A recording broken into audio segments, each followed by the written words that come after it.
welcome to the Monday, March 27th episode of the PM Show. It is, well, we switched it up a little bit. It's not just movie trivia, it is Western trivia. Figured not a lot of people sit down and watch Western films. There's a lot more people that sit down and watch Western television. And they know a little bit about the West. So we kind of switched it up just a little bit, make it a little bit more interesting, keep the jive going and stuff like that. At least I think I said that right. I ain't making no promises. Now if I can get everything from in front of this chat, I can see who's here. Iron Dog's here. What I know would scare most people, I'm not just a pretty face. Oh, we know. There's a lot more than pretty to that. Hey, Christine. Hey, Tony. Good to see you guys. Hope you're doing well tonight. Of course, we'll give this about 14 minutes. We'll start at about a quarter after. No, but I wish I was, bud. I woke up this morning. This side of my nose was running clear down to my chin, and this side here felt like it had a rock that big around shoved up there. I couldn't breathe at all. I couldn't blow it. I couldn't do anything with it. I told you guys the other day I felt like I was knocking on death's door. I actually thought I was getting better last night. The wife even said when she talked to me at like 11 o'clock last night, she said, you sounded like you were starting to get real iffy again. And because she had to work, somebody called off, so she had to work last night and tonight, 11:30 to 7:30. And she called me when she got there last night to let me know she made it because it was raining here like really hard. I mean, it wasn't buckets of water falling. It was oil drums of water falling. And but she told me, she goes, you sound like crap just in the hour it's taken me to get here. And then this morning, boy, I'll tell you what, I got up. Jesus Christ. I felt like I accidentally called Mike Tyson a wussy or something like that. And he just kicked the piss out of me.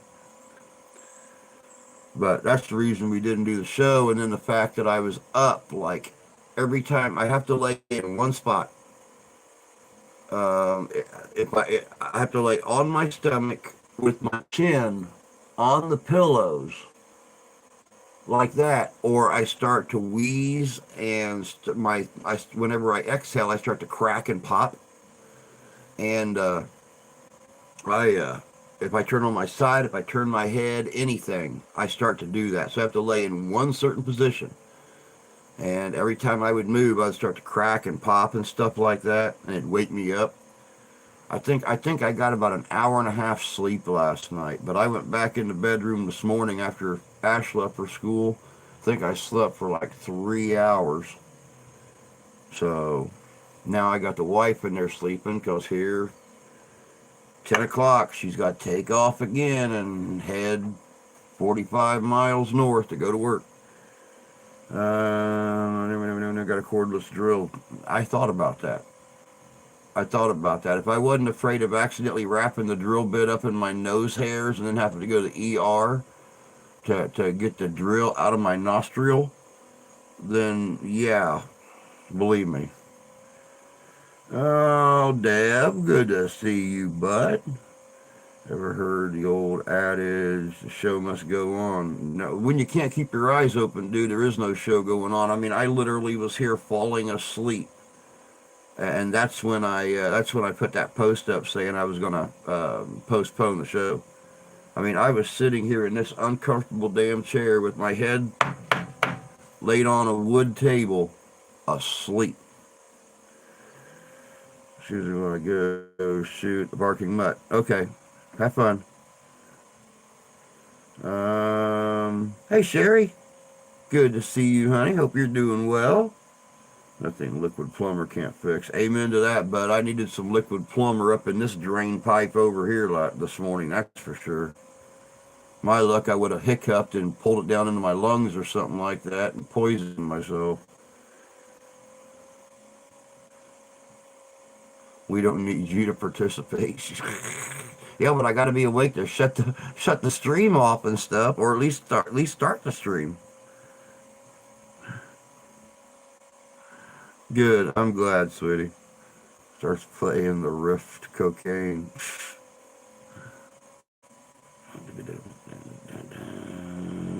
Cocaine.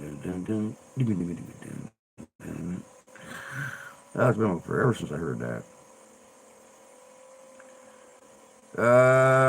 Better than I was, but not healthy yet. Well, let me see here. We got about 9 minutes, guys, and we'll get this thing fired up. Saw Cocaine Bear a little earlier. My wife wants to see that. It looks like there's going to be parts of it that are absolutely freaking hilarious, and then there are parts of it that's going to be scary as hell. She wants to see it. What I like about it is it's based on a true story. You can't beat movies based on a true story. To see you're feeling better. Oh, I'm not. I still feel like crap, but at least I've got enough Vicks on my chest and up here right now that I can at least breathe out of both nostrils. I couldn't even do that this morning. I was just... It's like I said earlier when I was over in Drew 2's chat. I feel like the other day I said I was knocking on death's door. Today I'm not knocking on the door, but I'm still there in the front yard waiting for him to open it. So,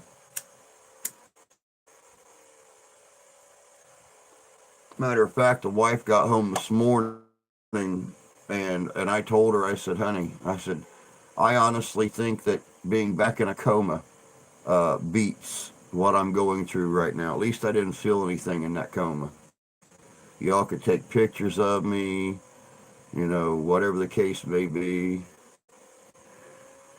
Oh, thank you, Sherry. I appreciate that, hon. It's just, be honest with you, I think I started off thinking I had the big nasty C again that plagued the world here a couple of years ago. I really think it's just pneumonia. So I'm doing everything in my power just to get as much rest as I can and, you know, soldier on when I can, and when I can't, sleep. To me, nothing was scary. Oh, okay, cool. Standing ovation, first full-blown standing ovation. Guitarist for the song Cocaine, that's cool. Tales Told in the Dark. Hello, hello, good to see you. Hope you're doing well tonight. And the second was Comfortably Numb. That's a good song. That's a good song.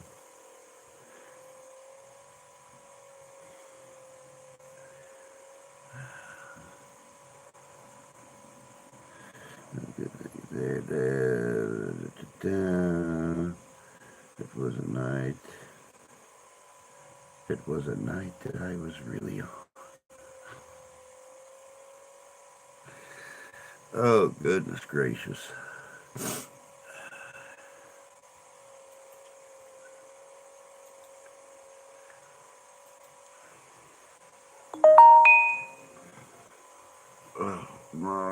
Hey, Ty. Good to see you, bud. I know I'll be all right. I always am.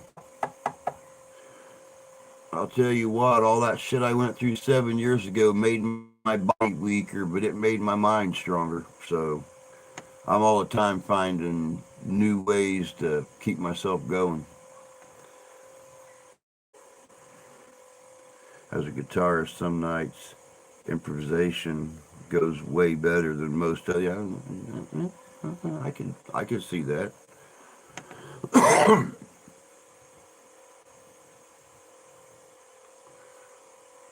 Then again, as long as you got a great guitarist and a great vocalist, anything by Pink Floyd, man, it's just hard to mess up.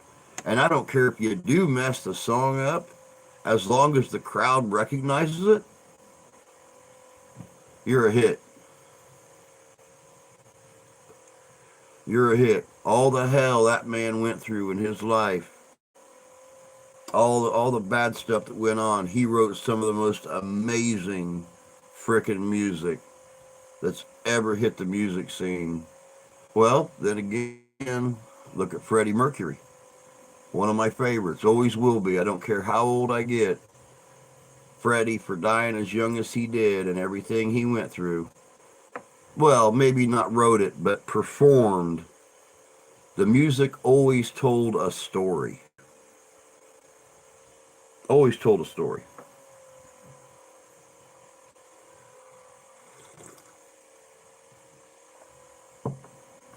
I took the kids on a history field trip today, so I got a headache.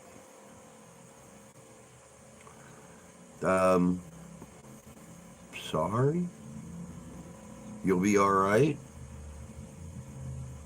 I'd love to take the kids on a history field trip.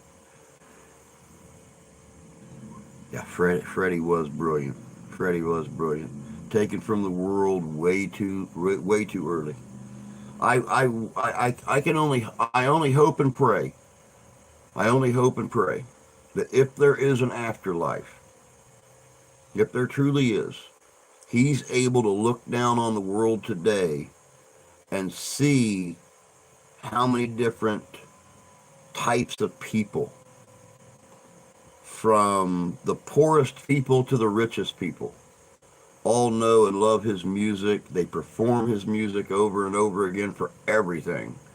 For everything from school dances to graduations to weddings, still in television shows and movies. I just hope he can see that.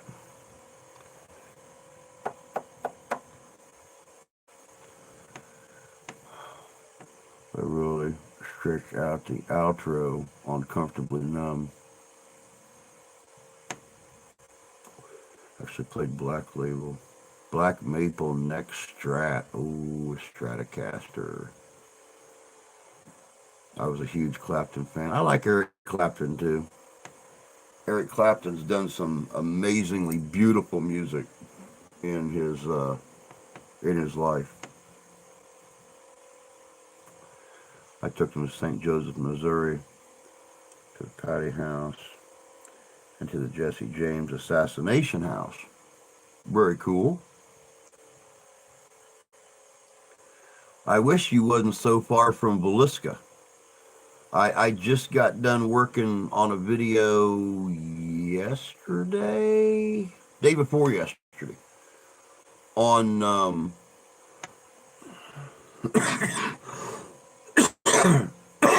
on the Lizzie Borden house, a Lizzie Borden murder. And I made reference at the end of it to the Villisca House murders. I wish Villisca wasn't so far. I would have had you go out there and do a little bit of filming and a little bit of the history and just threw that clip in at the end. Hey, Drew, too. Good to see you. Good stream earlier. Loved it. Delicate Sounds of Thunder. Oh, cool. Cool. I'll have to look for that.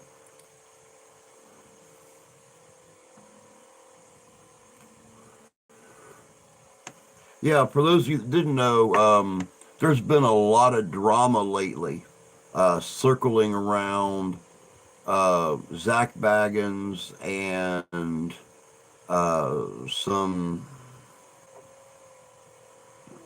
bull malarkey going on, supposedly. And, you know, these are all undocumented rumors said by one person online. But supposedly one of the execs for the television channel actually came to Nick and Dakota and told them that Zach said either they go or I go. And because, you know, he's been the big Kasnukas for 25 seasons and these other series, even though he was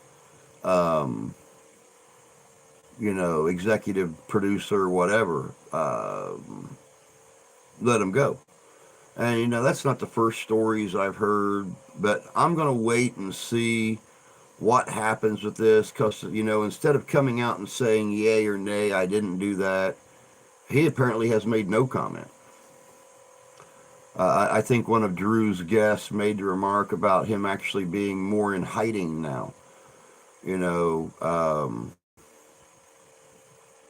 his museum in Las Vegas, he has said many, many times that he owns the museum and everything in it. Well, now the story's coming up that everything in his museum is leased to his museum. He don't own any of it. He owns the building. Everything is leased to his museum. He don't really own anything. So, I don't know. We'll just have to wait and see what happens with this. Who knows? Who knows? Also, real quick, thoughts and prayers to Mississippi and Georgia. For those of you that don't keep on top of the news, Mississippi got hit yesterday morning with an EF4 tornado. It took a couple of complete towns and just erased them off the map. How anybody survived, I have no clue. I have no clue. These things hit in the middle of the night, in the dark. A lot of these houses did not have basements. They were built with crawl spaces. And if you guys know anything about a crawl space on a house, it isn't built like a basement. It don't have nice, thick concrete, steel reinforced walls supporting the house, la, la, la. These are 2 or 3 rows of cinder blocks, 2 foot, 3 foot off the ground, and there's the bottom of your house. And you could hit your house with a truck and knock your foundation over. So, how, at last count, what I saw this morning is they were confirming only 25 dead. So, how people survived. One news video thing I seen showed a bunch of people crowded into a freezer. A restaurant freezer, a meat freezer. And the building just came down around the freezer. There's that big old steel freezer still standing there. I guess it had like 20 people shoved inside it. So, all alive and well. So, I don't know. Truly the finger of God, that's for sure.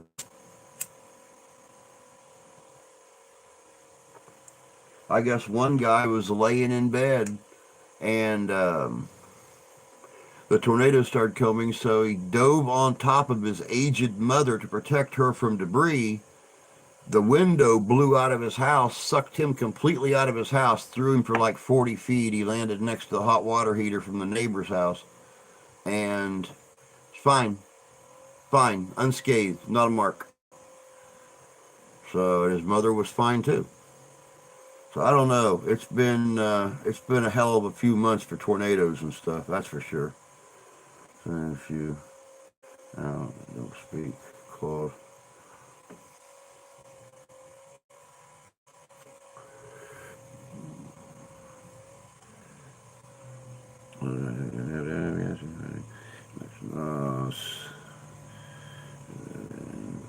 Scotch, a couple hours. Keep that in mind.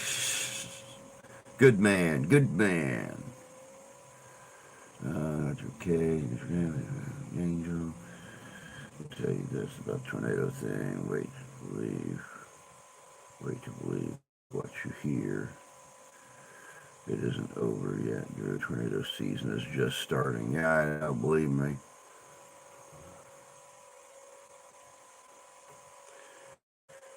But all right, guys, it is that time. We have got 12 people in here scared of tornadoes.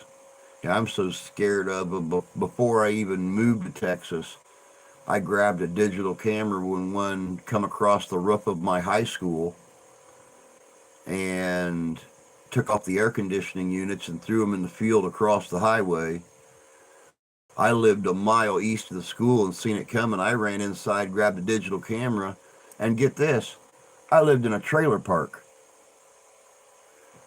Grabbed a digital camera, ran out on my deck, and took pictures of it as it went over the top of the trailer park. And we all know trailer parks make tornadoes horny.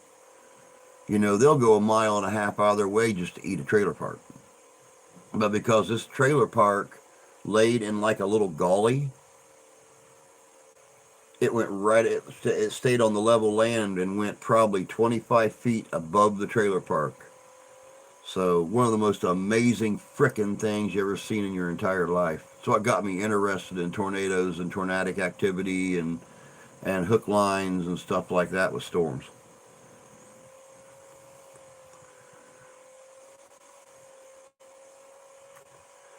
Yeah, they were showing that water tower yesterday on the news that just completely buckled over, man. Just folded it right over on itself. Bubba News. Howdy, howdy, howdy. Good to see you. Making tornadoes horny. Best comment of the day. I don't remember where I originally heard that at, but I was watching some tornado show one time and somebody said, I know what it was. I was watching an animated show on Hulu called Brickleberry. And they were trying to figure out how to get rid of all these low lives and stuff, moving their campers and their mobile homes and stuff into the state park. And they said, and one guy said, we all know trailer parks make tornadoes horny. That scares the hell out of people, rednecks. But all right, guys, we're running behind already. Let's get this stuff started.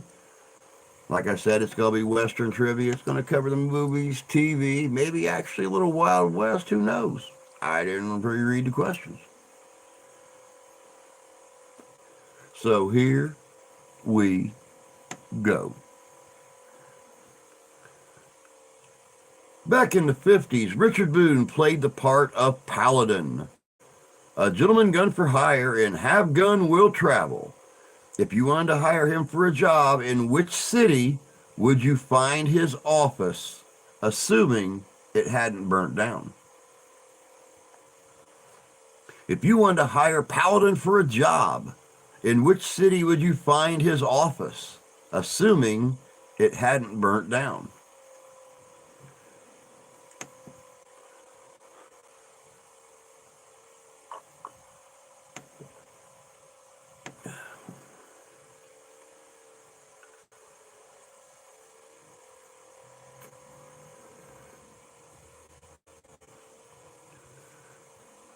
I can't help but be annoyed about the horny tornado, horny line. I should have come up with it. That is correct, Jay. Paladin's office was in San Francisco, California. San Francisco, California is the right answer on that one. Just, not that the points matter or anything like that, but just for a couple extra points there. Can you name the sci-fi writer who wrote 24 episodes of Have Gun Will Travel? Can you name the science fiction writer who wrote 24 episodes of Have Gun Will Travel?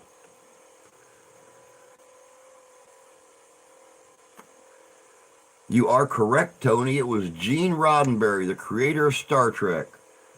Former Los Angeles police officer, wrote 24 episodes of Have Gun Will Travel.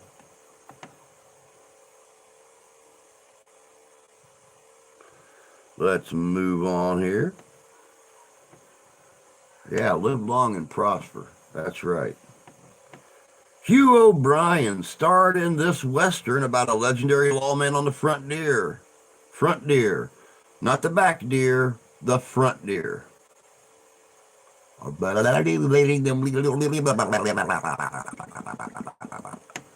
Hugh O'Brien starred in this Western about a legendary lawman of the frontier.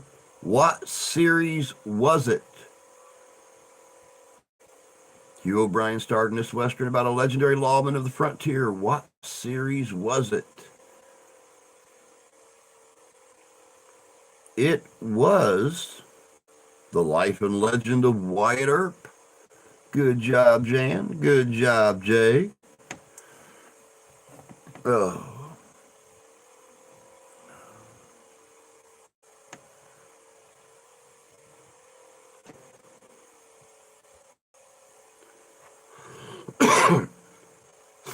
Oh, goodness gracious. Let me see.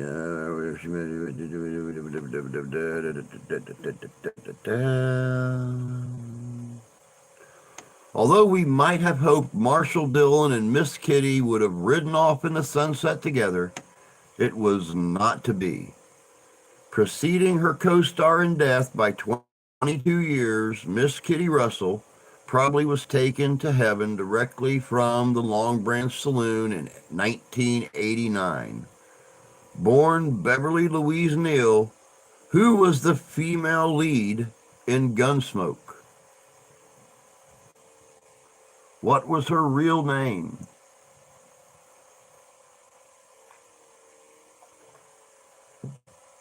Yes, Tony, it was Amanda Blake. Good job, bud. Good job. Amanda Blake played Miss Kitty Russell.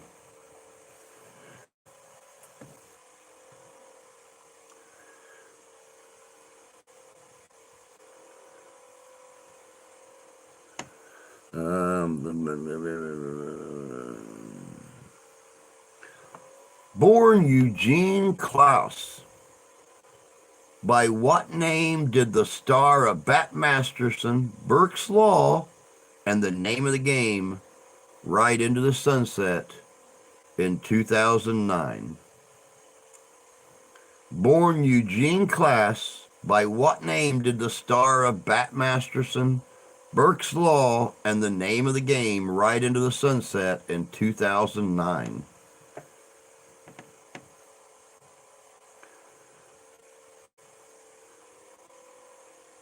Basically, they're saying he was born Eugene Klaus, but they want to know what his acting name was. Hey, Stephen, good to see you, bud.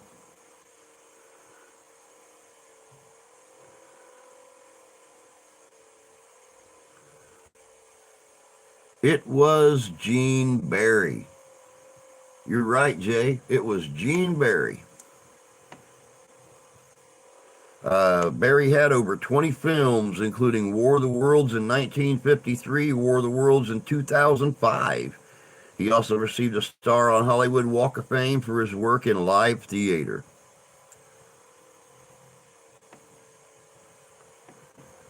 I don't know. She's probably just not had a chance to get in here yet, Tony.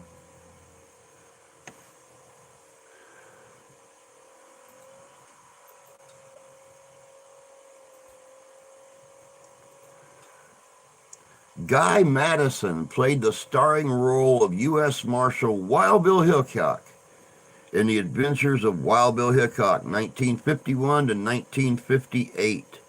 Who played the role of his 300-pound partner deputy, Marshal Jingles Jones? Guy Madison played the starring role of U.S. Marshal Wild Bill Hickok in The Adventures of Wild Bill Hickok. Who played the role of his 300-pound partner deputy, Marshal Jingles Jones?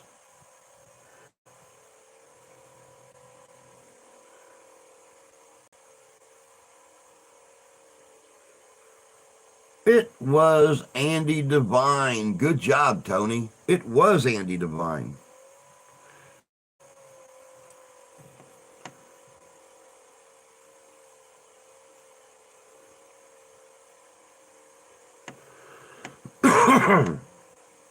Oh, God. Deadwood started a 3-season run in 2004. Which saloon did Al Swearingen run? Deadwood started a 3-season run in 2004. Which saloon did Al Swearingen run? The gym. That is correct, sir. Good job. Ding, ding, ding. A ding, ding, ding. Gonna pop up. Block my chat. You ding, ding, ding.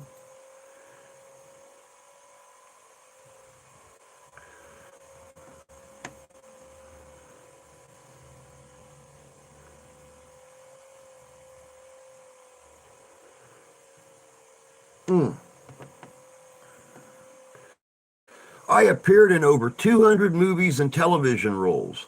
However, my best known role, I played the leading role in a children's western series from 1957 to 1958 based on the pioneering of railroads. Who am I? Appeared in over 200 movies and television roles. Best known um, as the leading role in a children's western series based on pioneering of railroads.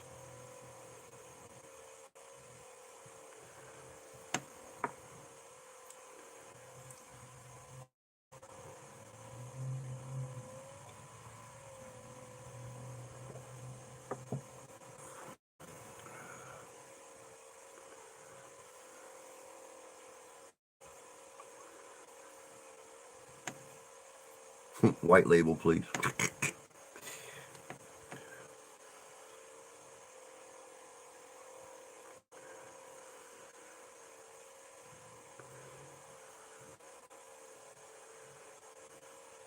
Oh, did I mention in one of his leading roles, um, he was best known by the name The Skipper?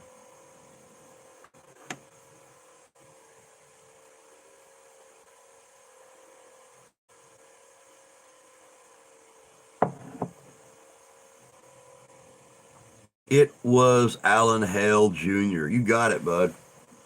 You got it. Alan Hale Jr. appeared in over 200 movies and television shows. And you would think, as long run as Gilligan's Island was on TV, he wouldn't have much time to do anything else. 200. Jeez, criminy. The Real McCoys, Laramie, George on My Mind, Stardust.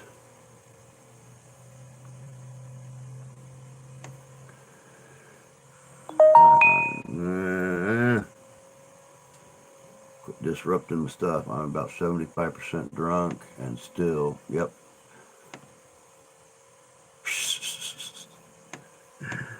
Let me see here. Theme song of this Western. The theme song to this Western referred to the character as a knight without armor in a savage land. What was the series? The theme song to this Western referred to the character as a knight without armor in a savage land. What was the series?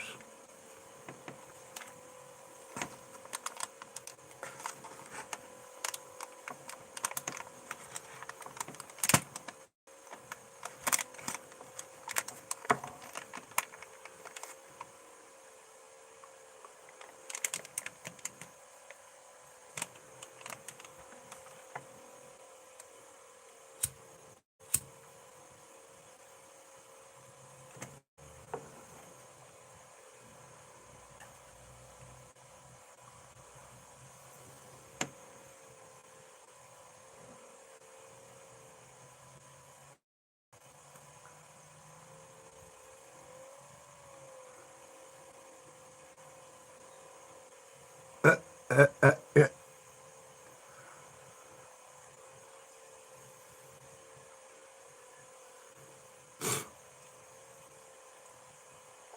Now, he's not totally drunk yet. He said he was only 75% drunk. The theme song to this Western referred to the character as a knight without armor in a savage land.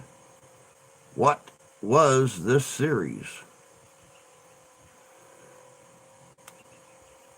Maybe a spirit turned him on.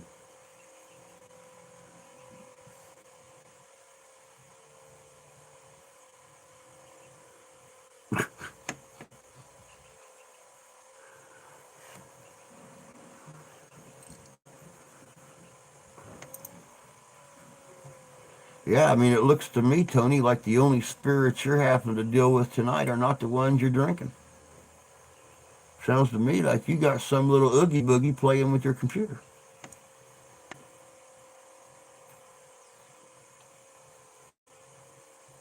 I could never type.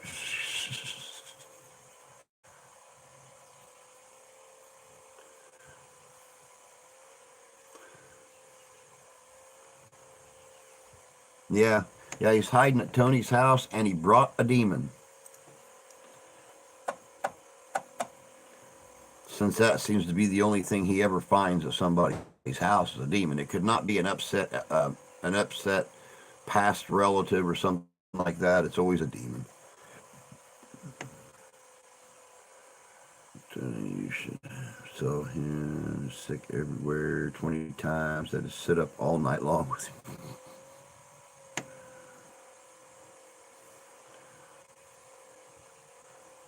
All right, guys. Well, the answer to that question, the theme song to this western referred to the character as a knight without armor in a savage land. The series was Have Gun Will Travel.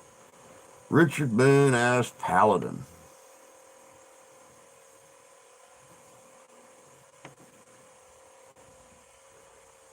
What is a high chaparral? What is a high chaparral? And no, it is not a chaparral that's been smoking. What is a high chaparral? And why all of a sudden do I have all these notifications popping up on the computer? Hey, Mark, good to see you, bud. Hope you're doing good. Bloody teenager. Hey, Terry, good to see you.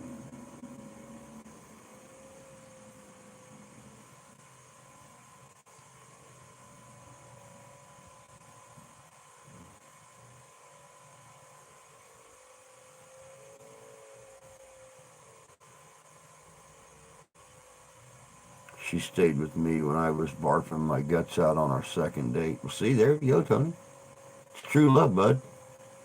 It's true love.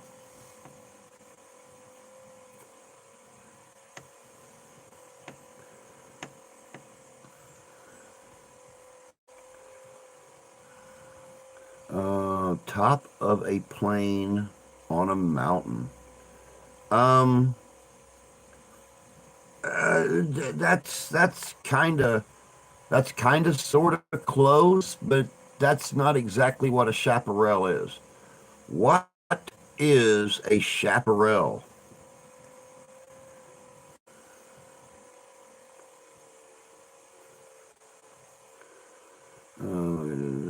Dark coated day horse with a white star. Dark coated. Wait, I missed that. What was a white coated bay horse with a white star? No, but you're using the collar thing, and that's the right idea. Is using the collar thing. Don't be so excited, Drew. I should have taken a nap, but a situation has me wide awake. Uh, yeah, I'm kind of in that situation too. Maybe for a different reason, but I'm there. Well, I was barfing after some silly sucker pulled a gun on me. Oh yeah, doing well, getting my research going. Found a couple of interesting cemeteries, southern part of Cass County. Very cool, very cool. I can't wait. Getting to that point. Don't forget, we got a couple of places right up here in Sumnerville we got to go back to too, bud.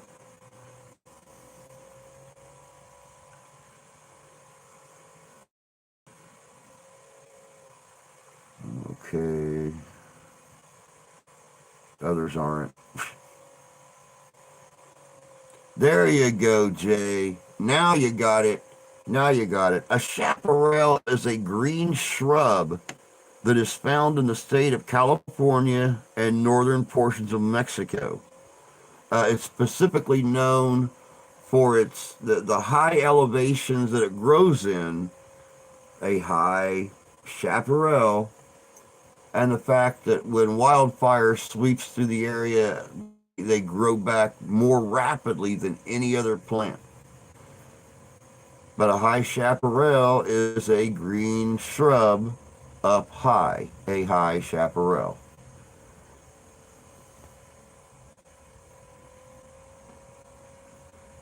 Pulled a gun, swearing that I was faking being shit-faced at a poker game.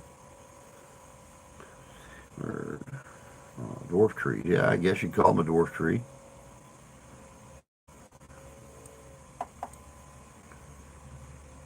All right, back up here.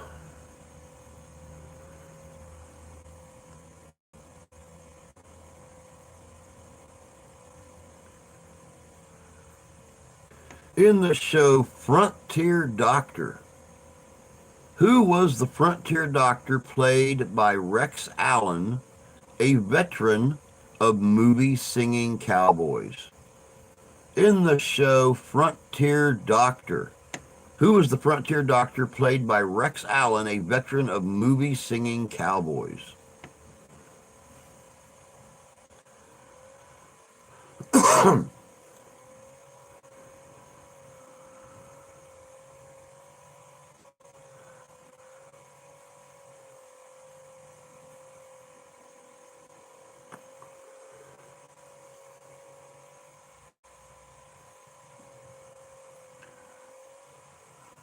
Focus. Nothing here. What's with the chains behind you, Drew? It's my prison, dude. It's my prison. It's my prison. Let's just put it that way.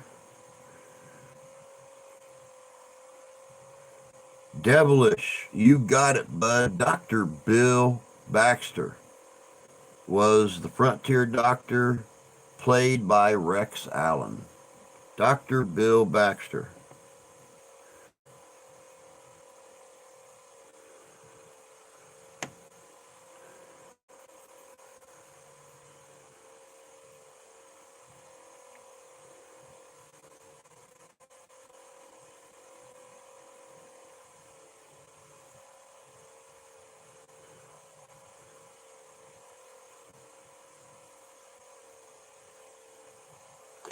The protagonist of this 40s and 50s TV series was a prematurely white-haired cowboy whose name was William Boyd, but he was known as blank.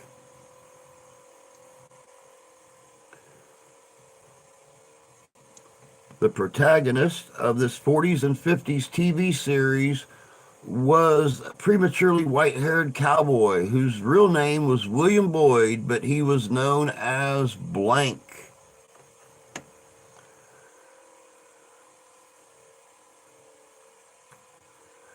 Oh, it was not Gene Autry. It is not Billy the Kid. It was Hopalong Cassidy. You got it, bud. Hopalong Cassidy. Cassidy's real name was William Boyd.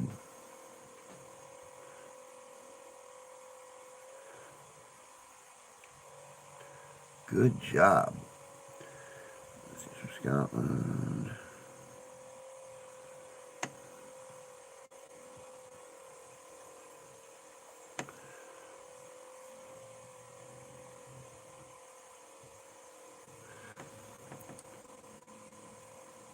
Got my Williams mixed up. Yeah, happens.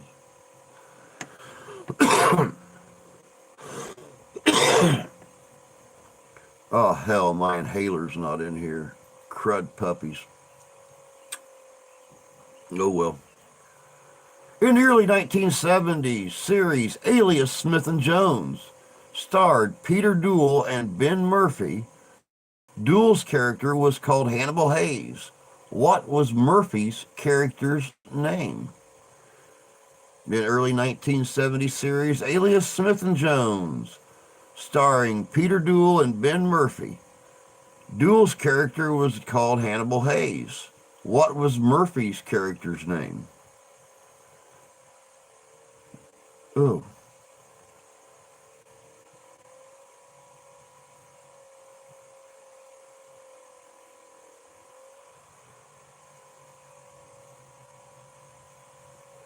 was the last of the doers. Well, how do you think I feel? March is almost over. I still haven't been able to go out and get any Irish cream. That's like a tradition. At least you had a little bit of doers.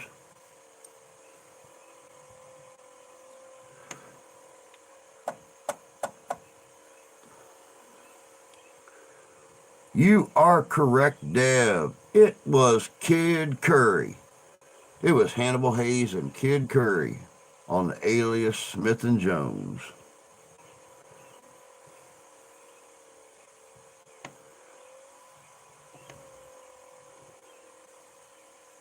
Man, there sure are a lot of questions on here about Have Gun Will Travel. Probably gonna tell them about the wagon train. Wagon master next. That's the way. In 1960, Ward Bond, who played the wagon master on Wagon Train, passed away. What actor replaced him? In 1960, Ward Bond, who portrayed the wagon master on the TV show Wagon Train, passed away. What actor replaced him?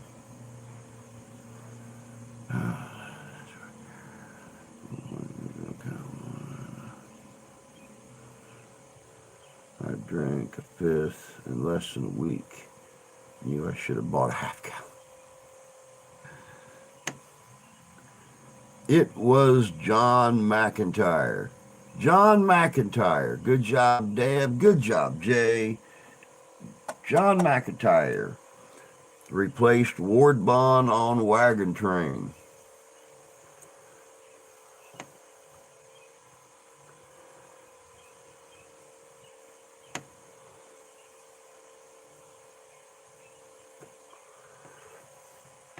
Out of the clear blue of the western sky comes Sky King.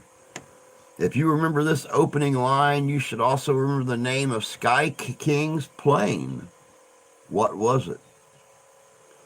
Out of the clear blue of the western sky comes Sky King. If you remember this opening line, you should also remember the name of Sky King's plane. What was it? That is right, Deb. It was Songbird. Deb, you're on fire tonight, bud. You're on fire. Fire. Fire. Fire.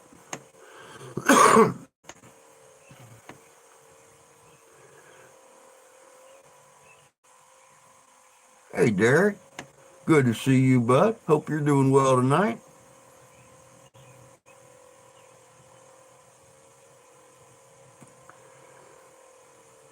In the TV series Hopalong Cassidy, what was the name of Hopalong's favorite horse?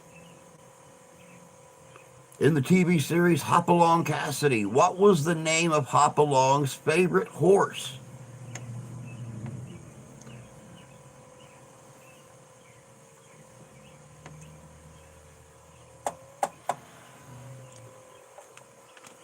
It was Topper. It was Topper. Good job, Dad. I'm 44. I'm not ancient like you guys are.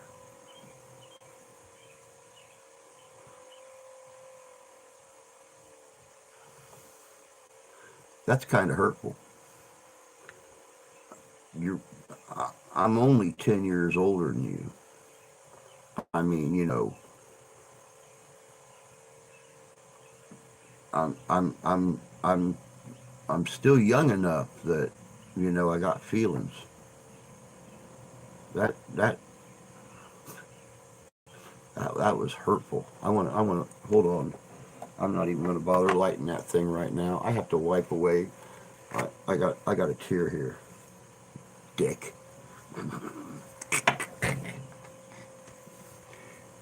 For a deck. It's okay, I guess. You're fine. They weren't big tears. They were just little tiny tears. It's all right.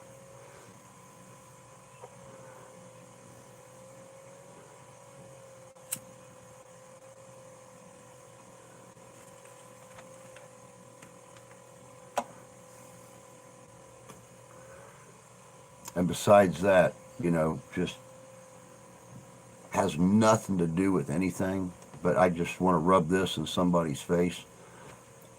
I might be so old I got God's pager number, but before I met my wife, I was dating women 20 years younger than me. That's right. It's on a wanted poster, but there ain't no reward offered for this. This punum, you got it. Uh-huh.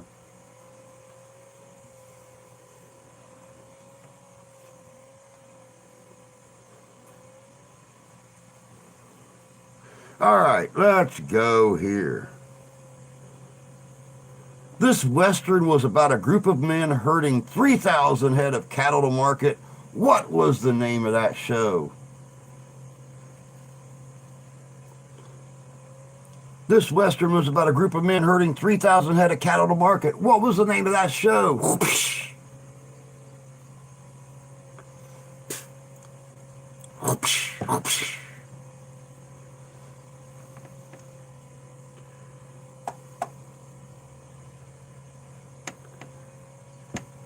No, it was not. Yeah, there you go. It was not Wagon Train, it was Rawhide. Rawhide ran from 1959 through 1965. Clint Eastwood starred in the series as Rowdy Yates.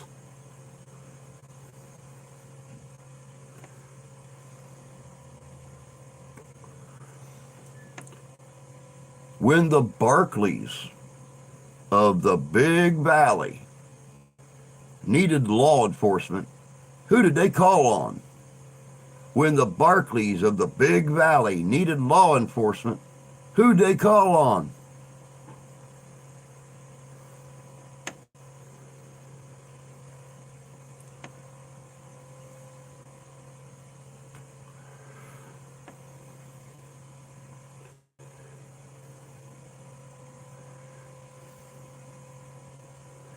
Hey, PPR, good to see you. Hope you're doing good tonight.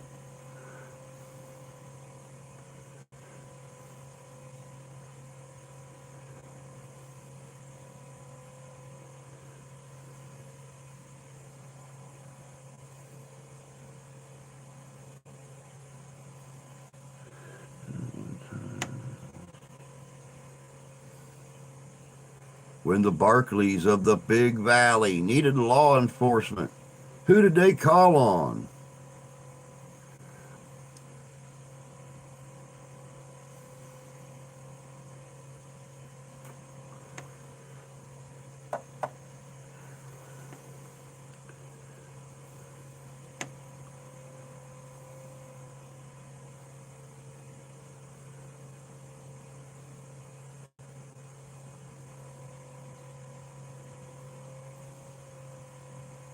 They did not call Ghostbusters.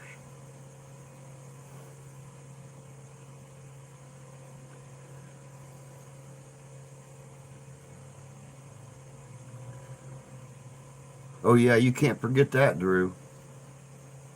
You can't forget. That's too important.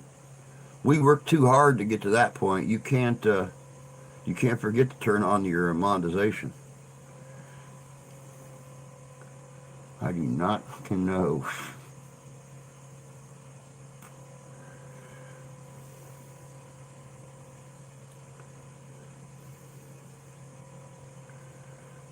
Please don't tell her I called her my girl. She hates that. I'm not supposed to use that word on YouTube. Makes sense.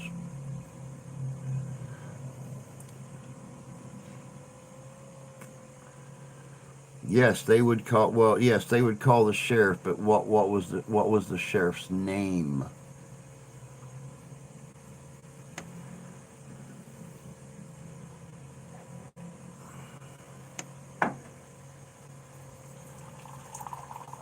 When the Barclays of the Big Valley needed law enforcement, who did they call? Sheriff who?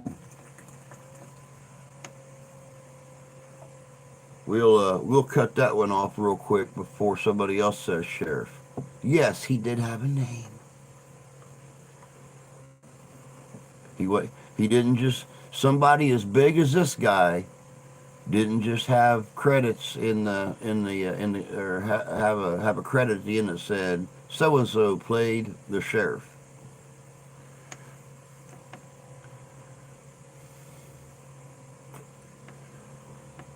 Festus. It was Sheriff Fred Madden. Good job again, Dev.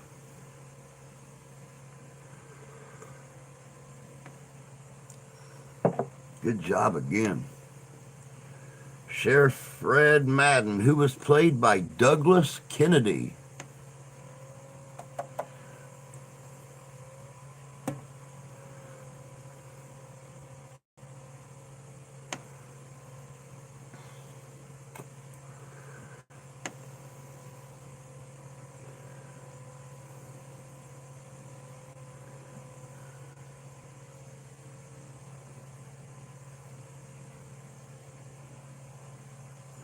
Bonanza. See, Derek just mentioned Bonanza, Gunsmoke, stuff like that. Well, here's a Bonanza question for you.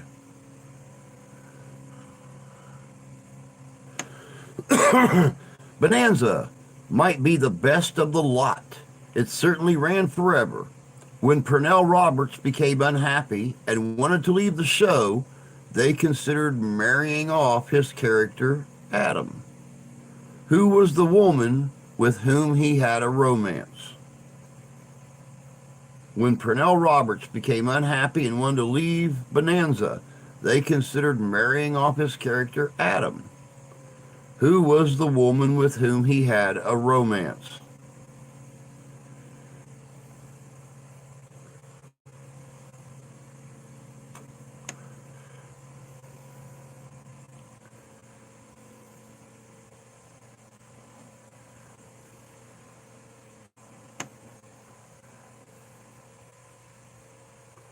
Little House on the Prairie, Dallas, Dynasty, Knots Landing.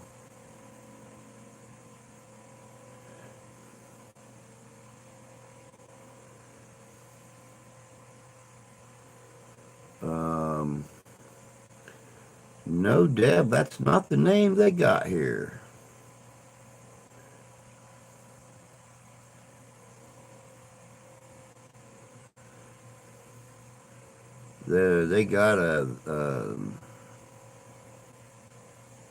They got a girl with the first name Kathy.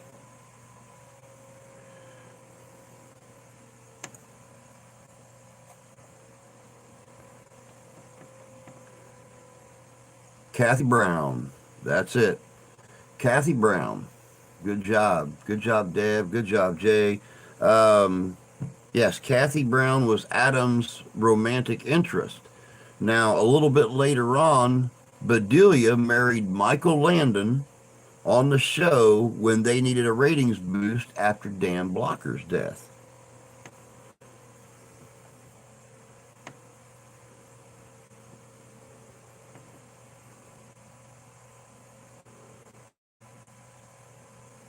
Everybody remembers Bonanza's Ben Cartwright and his three sons. What major city was their ranch located near? Everybody remembers Bonanza's Ben Cartwright and his three sons.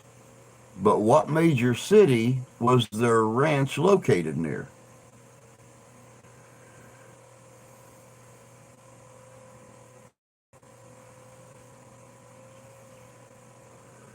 Peace, little Joe. Yep.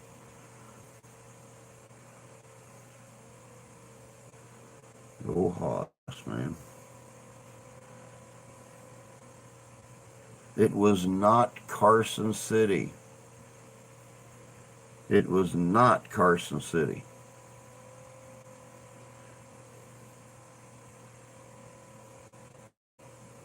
Oh, I would too, Derek. I'd love it. I would love it. I mean, that's pure heaven all in itself right there. Being on an old-fashioned cattle drive. Everybody remembers Bonanza's Ben Cartwright and his three sons. but which major city was their ranch located near? And here goes a little thingy, little notifications popping up here in front of my chat again. I wish I could relocate those to like maybe my trash can or something. No, that's not fair because then I wouldn't be able to tell when the videos and stuff pop up that I want to watch. Lake Tahoe and Zephyr Cove. No, sir, it was not Lake Tahoe and Zephyr Cove. Hey, Brooklyn. Good to see you, dear. Hope you're doing well. You are correct, Jay. It was Virginia City, Nevada. Virginia City, Nevada. Good job, Jay. Good job, Terry.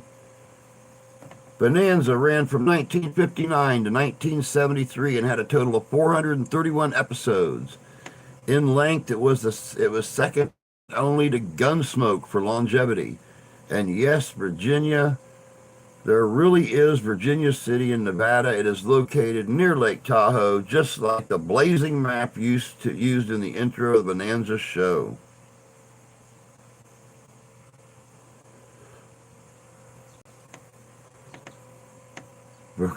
Google wasn't quick enough. Same place. I gotta go by the answers on the quiz. I don't guesstimate. I give it to you straight. Right off the list. Straight to the point.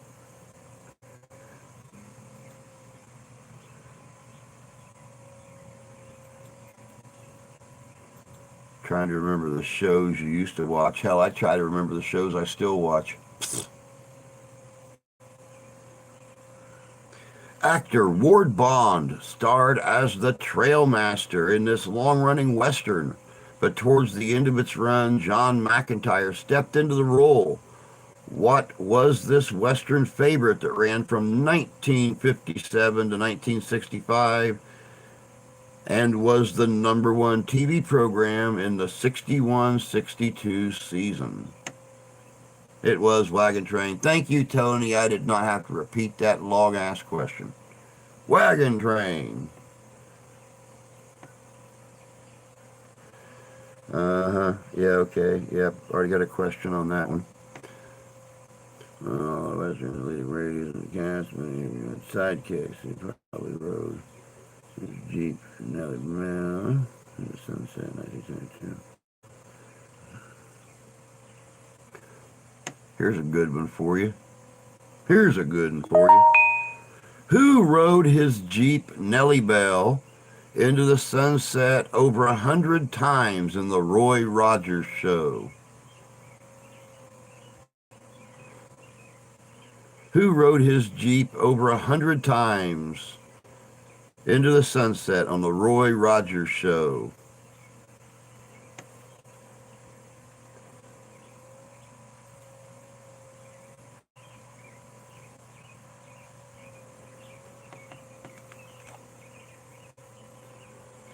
Mom and Dad watching this. Went into labor with me.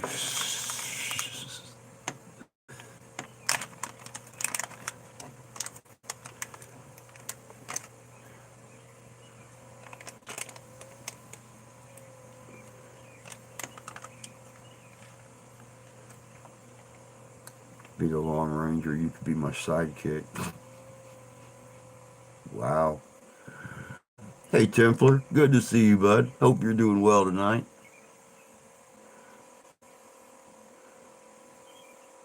It was Pat Brady who drove Nellie Bell, the little military Jeep.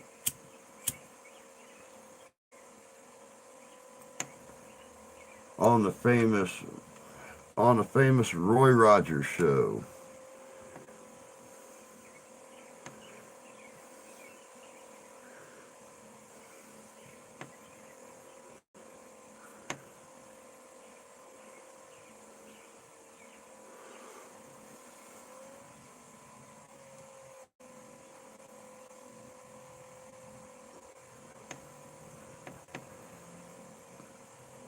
Tonto don't play. No, believe it or not, Jay Silverheels was a very, very serious actor. Very serious actor. He was in quite a few roles before and after playing Tonto. Born Edward Hetty. Let me do that again. I put the emphasis in the wrong place. Born Edward Hetty Jr. in 1925, who portrayed Favor and finally escaped the uh, cattle trail, riding into the sunset in 1966. Born Edward Hetty Jr. in 1925, who portrayed Favor and finally escaped the cattle trail, riding into the sunset in 1966.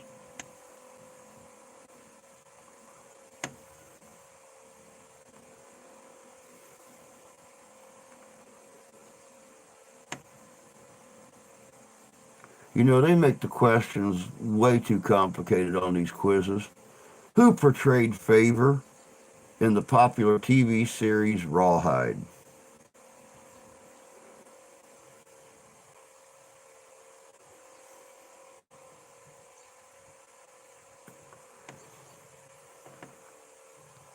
Silverhills came back to Tonto a lot. He honestly did. He honestly did because honestly, it was his chance to make fun of white people and and do it right in front of them, right in front of them. Jay got it. It's Eric Fleming. Eric Fleming portrayed Favor in the TV series Rawhide. A fair amount of whiskey in the house that I will not touch.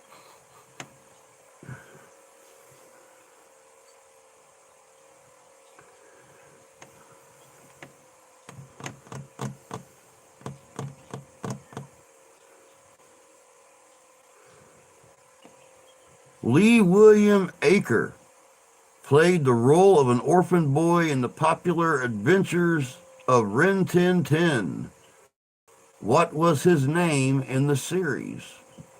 William Lee Aker played the role of an orphan boy in the popular adventures of Rin Tin Tin. What was his name in the series?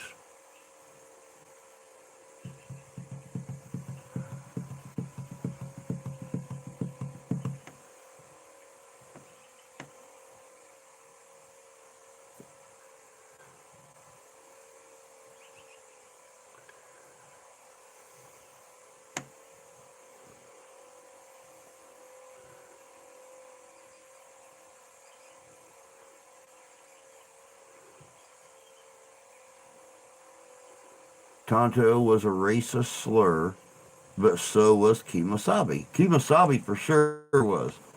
Jay Silverhills at one point in time said where he got that word from. The word was actually bastardized from an actual native word that meant like white fool, white idiot, something like that. So, yeah, it was definitely a slur to the Lone Ranger, basically saying, you're my friend, but you couldn't survive a night without me.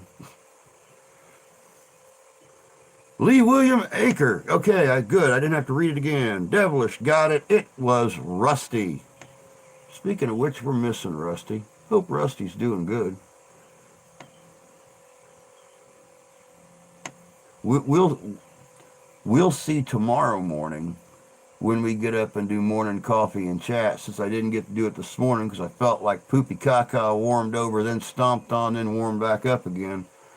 We're gonna do morning coffee and chat tomorrow morning, 8 o'clock a.m. Eastern Standard Time. We'll see if Rusty shows up for that. What was the title of the one season only Western that was designed to be a prequel to Bonanza? What was the title of the one season only Western that was designed to be a prequel to Bonanza?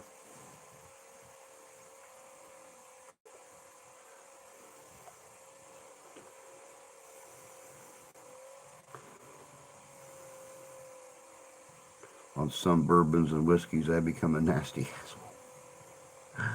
We'll be listening while painting Ashley's old bedroom. It's actually Bell's whiskey I'm looking at it now. Could have swore it was grouse.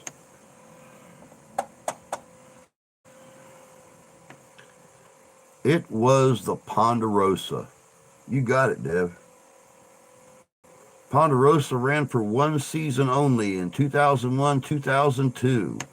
It was supposed to be a prequel to Bonanza, but with less fighting and more concentration on the young Cartwrights.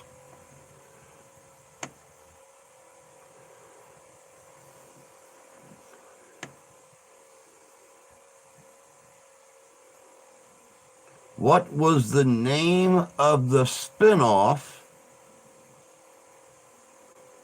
of The Rifleman? What was the name of the spinoff of The Rifleman?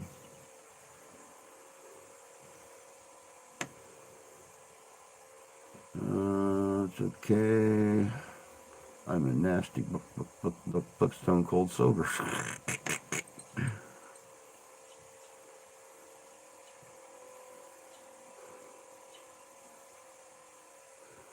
Okay, about the women. That's the spirit, Tony. Now say it like you mean it. It was Law of the Plainsman. Law of the Plainsman. Nasty dudes are fine by me. Ain't met a dude yet that didn't have an ornery streak. And here lately, since starting this channel, I met a few women had ornery streaks that make some dudes blush. Don't you just love them? I do.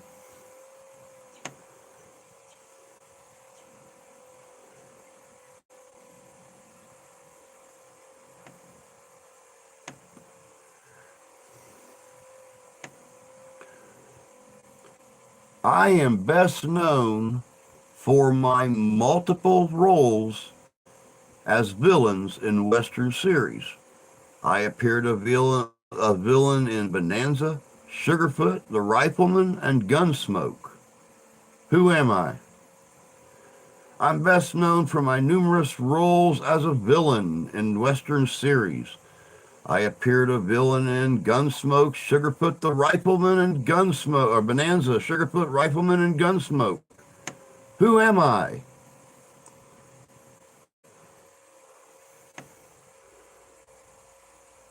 No, I don't have a Rumble account.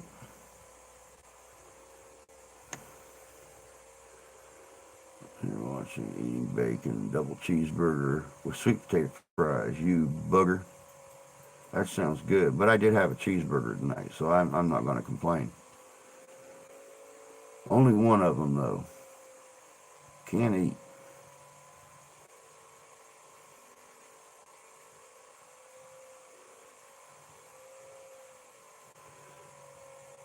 You got it, Jay. It is Jack Elam. Jack Elam played several villain roles in multiple Western TV series. William Scott Jack Elam.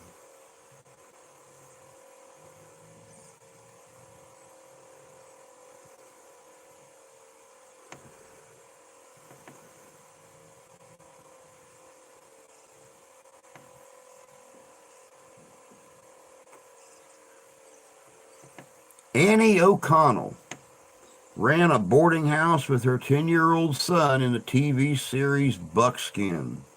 What was her son's name? Annie O'Connell ran a boarding house with her 10-year-old son in the TV series Buckskin. What was her son's name?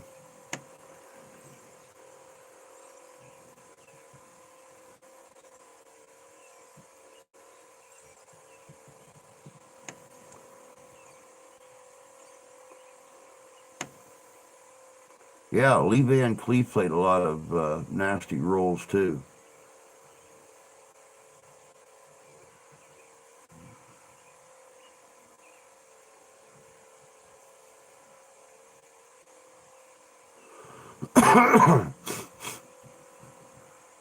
No, thank you, Tony. I'm not in the mood.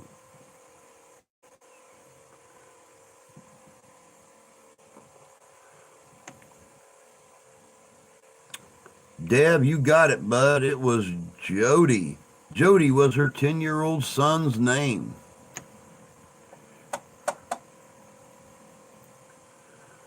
Moving right along.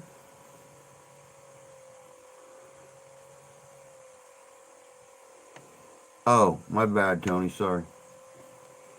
Didn't mean to rooster block you there, bud.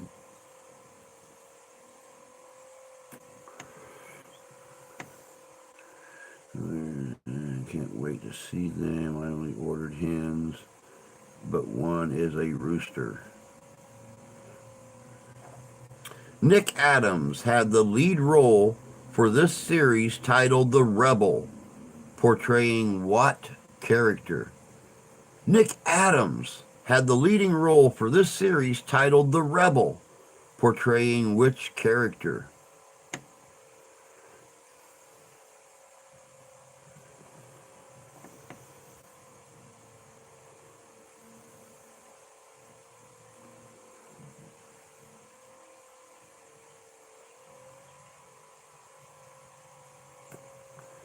It was not Billy the Kid.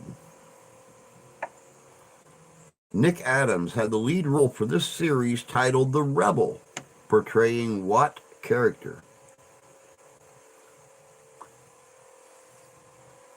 It was Johnny Yuma. Johnny Yuma. Good job, Deb. Good job, Justin.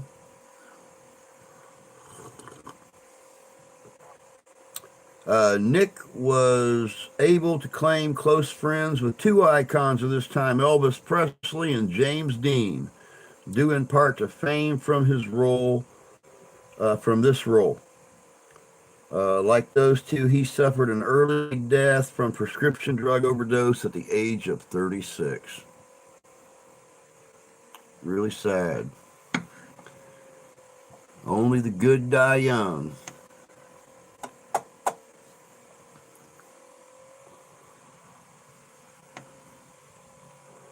I'm not permitted to have rooster, and I really don't want one. He'll go to my friend's farm.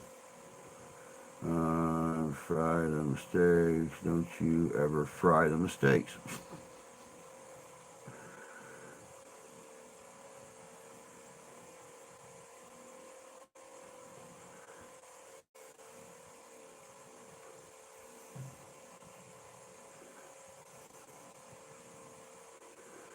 This is get fellas. This is each episode.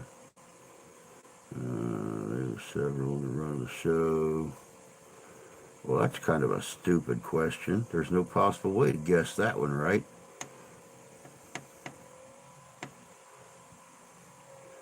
The middle brother on the show Bonanza was nicknamed Hoss.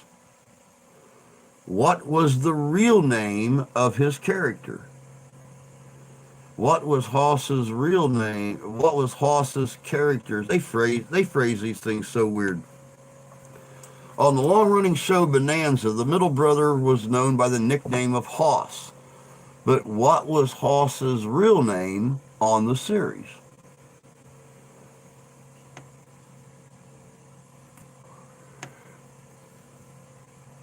Yeah, they're too little right now, Tony.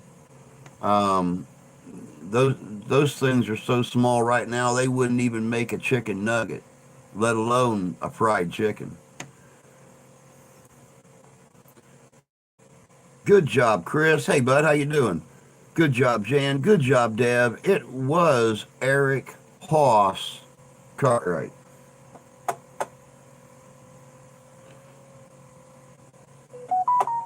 Duke, duke, duke, duke.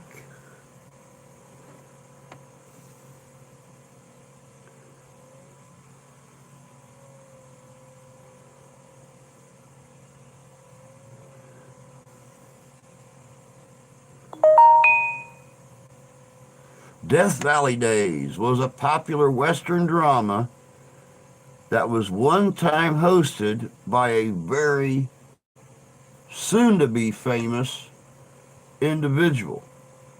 Who was this host? Death Valley Days was a popular Western drama. Now let me explain. Death Valley Days always had a host or a different celebrity host explaining what was going on in each episode. And they had a long string of celebrity hosts. But this one person in particular was to become world famous.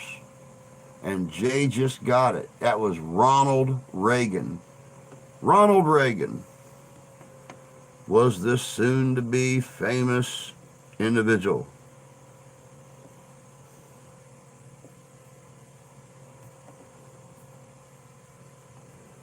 Let me see here. Let me see here.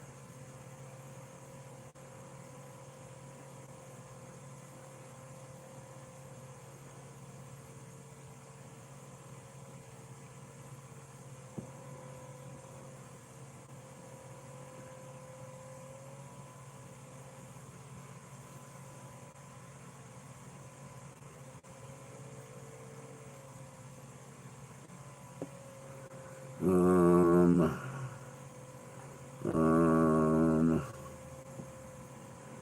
50s nostalgia, 50s. Let's shoot that one. Let's get that one going.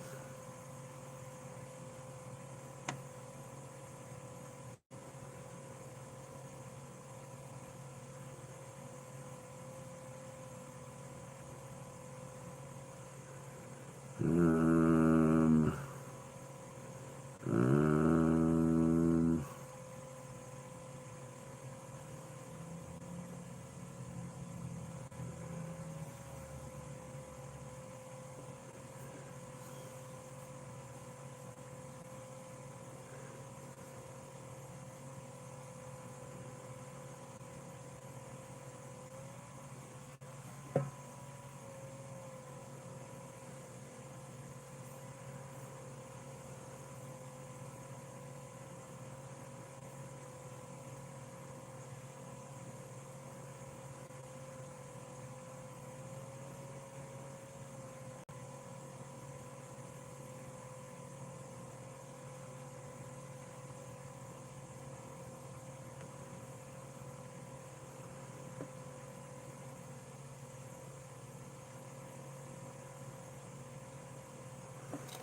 oh, well, Horse Pucky.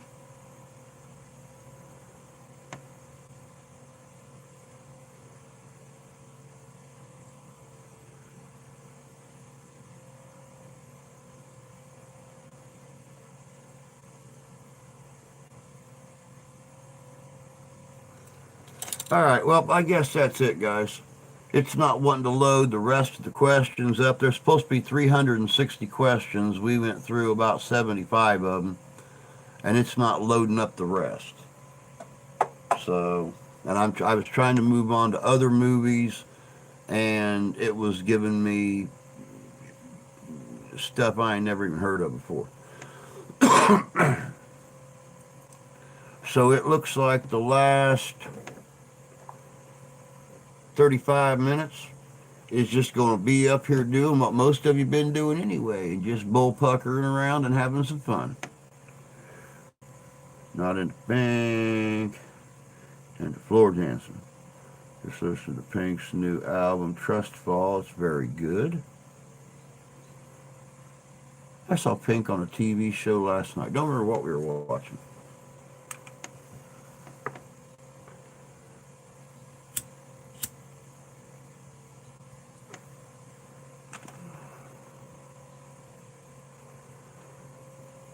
Oh, goodness gracious sakes. Knock, knock, knocking on heaven's door. Knock, knock, knocking on heaven's door. Trying to hit on women. Okay, I can do this. Knock, knock, knocking on heaven's door. Knock, knock, knock, knocking on heaven's door.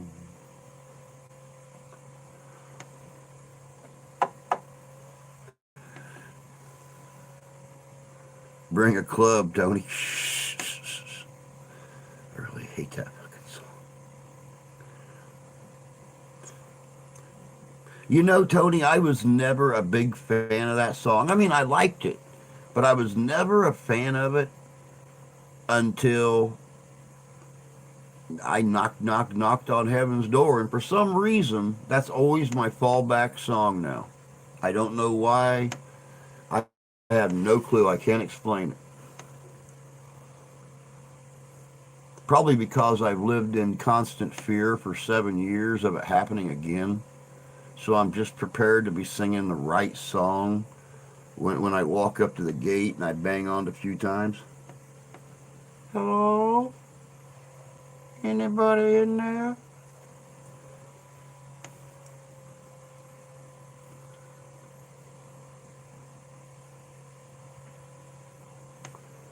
You sent me back last time. Can I actually call a favor up this time?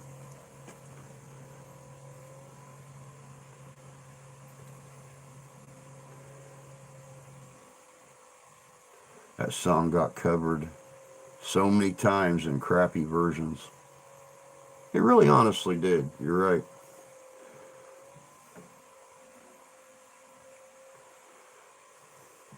I pounded on heaven's door at a month old. Peter told me to get off the hell. Get the hell off his lawn. Down below, I got plans for that place. Come and check out me and the wife at our condominium right on the Lake of Fire. We've already decided that we're going to have a large condominium there, overlooking the lake, of course, so we can, go out and drink our mint juleps, looking over the Lake of Fire. So come and check us out. We may still have a condo open for you.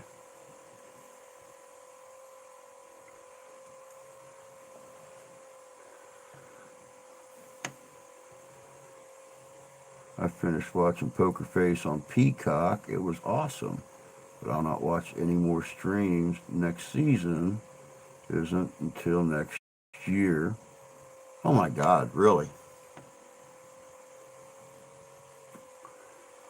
I haven't even started watching Poker Face yet. Every time I get on Peacock to start watching something new, I find something that I knew from way back, and I start watching it again. So I probably got 15 different shows start to figure. Clapton did a fair few songs that were much better to cover. I'm waiting for 80 for Brady to come on streaming service.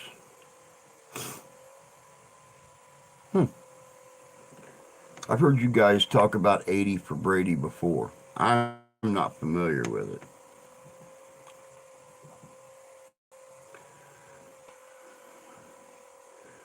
Said I was a fan of Eric Clapton, but to cover, he wasn't all that.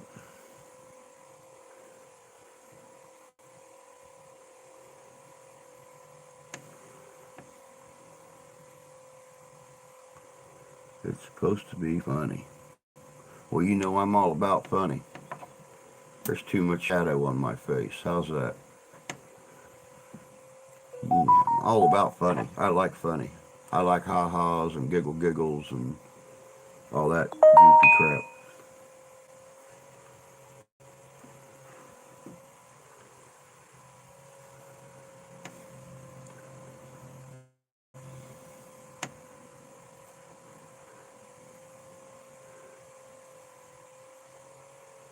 Hey Drew, good evening, you handsome devil. Well, hello KG. Good to see you, love. Hope you're doing well this evening.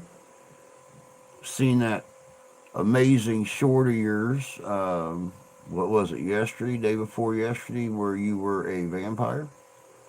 Beautiful effects on that. You need to use those effects when you're talking to your old man. Covering Hendrix, covering Dylan for guitarist was much richer. Bob Dylan done some good stuff, man. Bob Dylan was an amazing, amazing performer. I was never a big Hendrix fan, but always a Bob Dylan fan.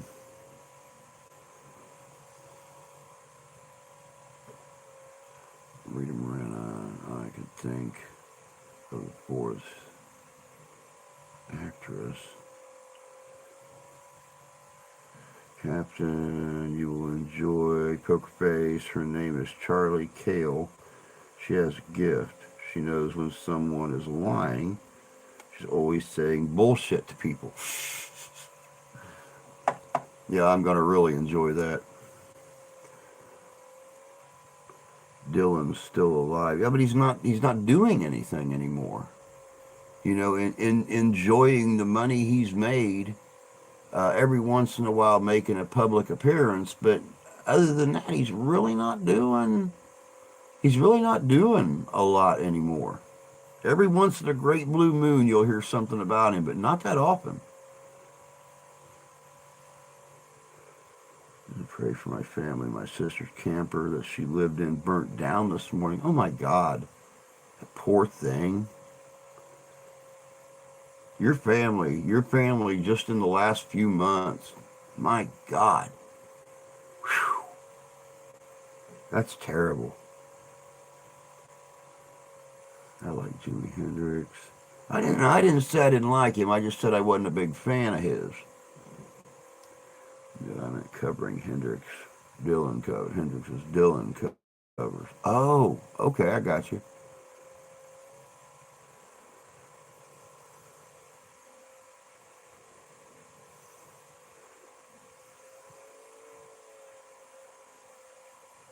At his age, I'd be in Tahiti, sipping mojitos and getting bitches all day. Yeah, that's probably what he's doing, to be honest with you.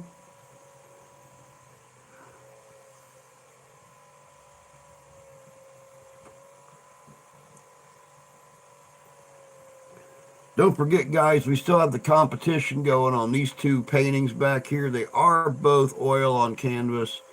They are original paintings. This one here, there were several copies made of. That's why this one here auctions for about 150 bucks. This one over here, they're all one-of-a-kind paintings. I have never found a copy of this painting at auction anywhere. This gentleman is still alive. This gentleman is deceased. Don't forget, it is $1 per entry. We have up until the last day of April to get all the entries in. And then all the entries, I don't care if one person enters 500 times, you're getting 500 little slips of paper with your name on it. Put in the fishy bowl with all the other entries. We're going to stir them up, have my daughter pick out one. You do not have to be present to win, but that one name wins both paintings. Don't forget, we are using the same old PayPal, this one right here, to send in your entries. And trying to make this the biggest drawing we've ever had. Well, it'll definitely be the biggest drawing we ever had on this channel, because this channel's never had a drawing. The other channel had several drawings, but, yeah. Actually, I never had a mojito. I wonder if they're any good. Apparently, they are good, because the wife likes to have them when her little gay friend comes over here, which, love him to pieces. He's cool as could be. Dude's as cool as a cucumber and more fun than you could ever imagine. But every once in a while in the summertime, they'll have a little brunch deal out here on the back deck, and they'll sit out there and sip mojitos. So apparently they're good.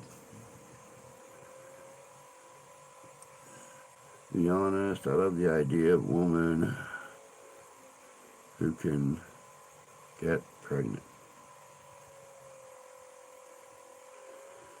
Little Miss History ever get a new belt? Yes, she has. Yes, she has. Now we just got to get her out of it. Since she's a freshman in high school this year, we just got to get her out of the always wanting to wear sweatpants to school phase. I got to get completely dressed just to go to the store to get a bottle of soda. That kid will go to school wearing sweatpants and a baggy hoodie every day now. I do not want more kids. Hey, Luke, Becca, good to see you. Hope you're doing well tonight.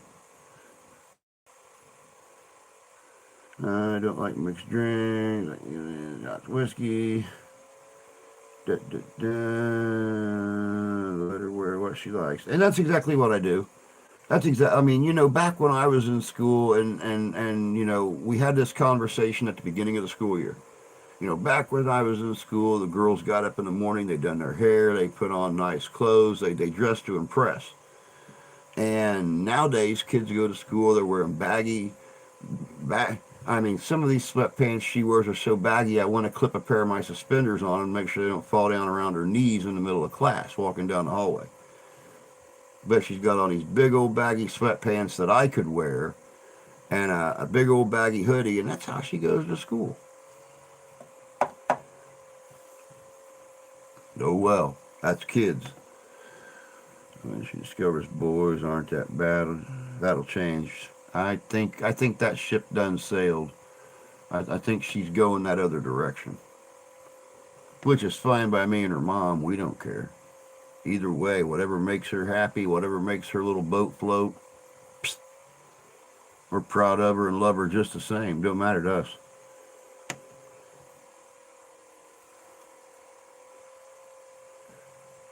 Hey, Candy, good to see you, love. Hope you're doing good. Women who wear dresses or at least skirts. Okay, Tony's still alive and kicking. Yep, that's exactly how I feel, Jan. Oh, well, whatever.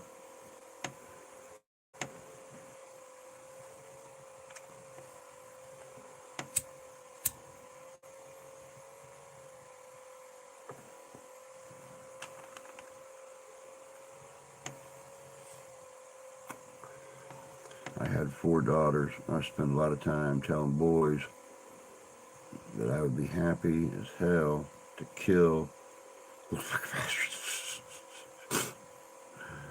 They fix swings both ways. I still love them. Yep, you got it. That's exactly it. That's exactly it. And here, all the tornadoes. Then again, baby daddy. So I guess I have to. 3 of them I'm about half drunk and pretty fucking good. Came within inches of being bit by a copperhead snake the other morning.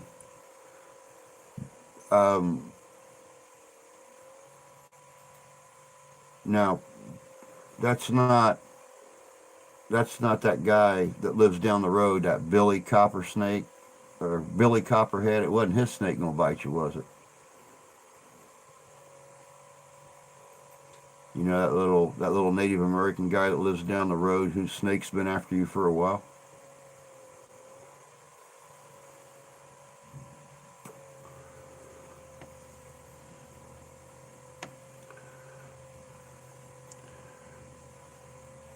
I'm serious. I told all those little hard-ons.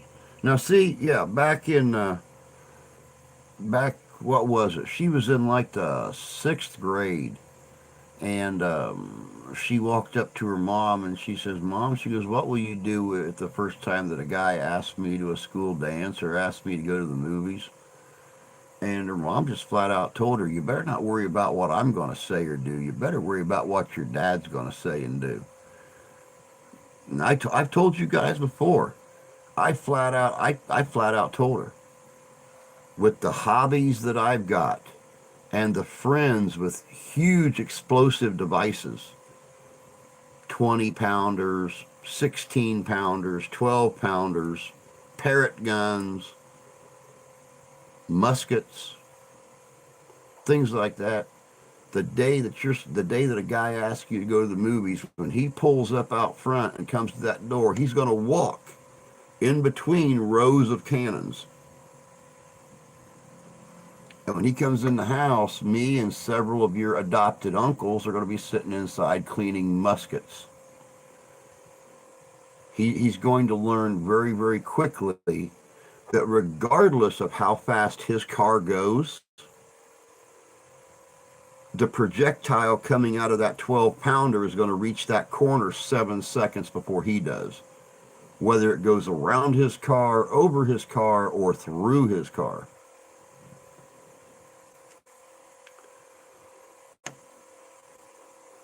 I walked right past it, didn't know it was there till my daughter said something, and it was in strike position. Cottonmouths, on the other hand. Okay, Jay, definitely love having you there. Desert Premiers, one of them is right here. Yep, you got it, Justin. Drew, my friend, if you need friend killed, just give me a call. Well, I don't, like I said, I don't think I'm ever having to worry about it. I don't think I'm ever having to worry about it. 44 Magnum solves many issues. I posted pictures on my community tab of it. I have to go over and look at those. That's interesting.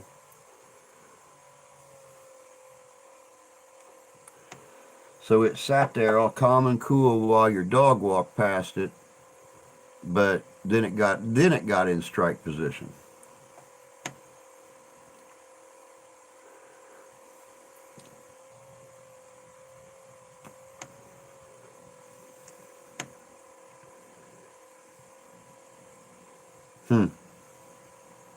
Wow.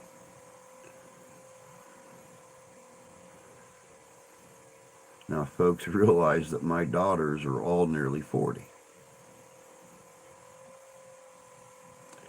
Yep. Hey, John. Good to see you, bud. Hope you're doing well tonight.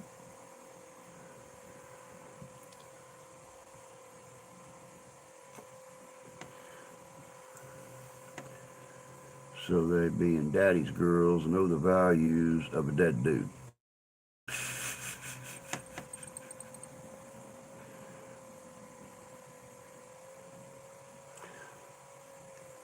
Well, like I said, I don't think I got to worry about dudes with her. And that's one reason why you guys will, at the end of my videos, a lot of times, if you guys watch the very end credits, you'll see, you know, we support, and then I have, like the pride thing up there and stuff like that. My daughter is the reason I do that. I don't want her to ever doubt for 1 second that daddy don't support her in whatever decision she makes.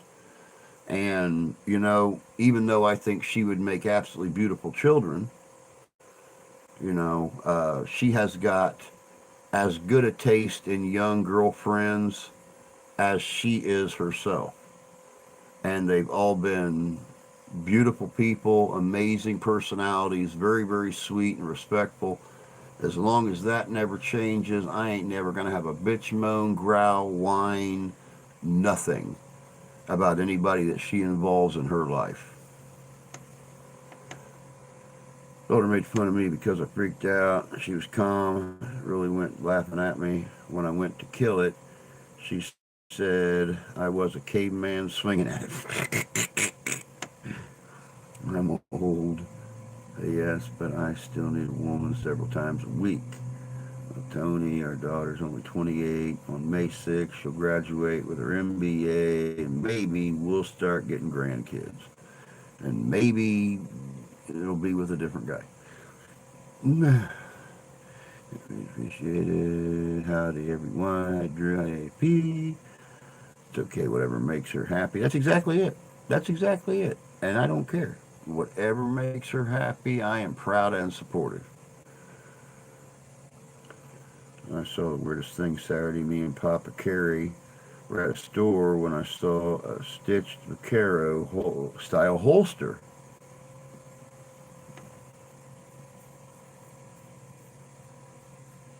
Very curious. Wonder why they did that.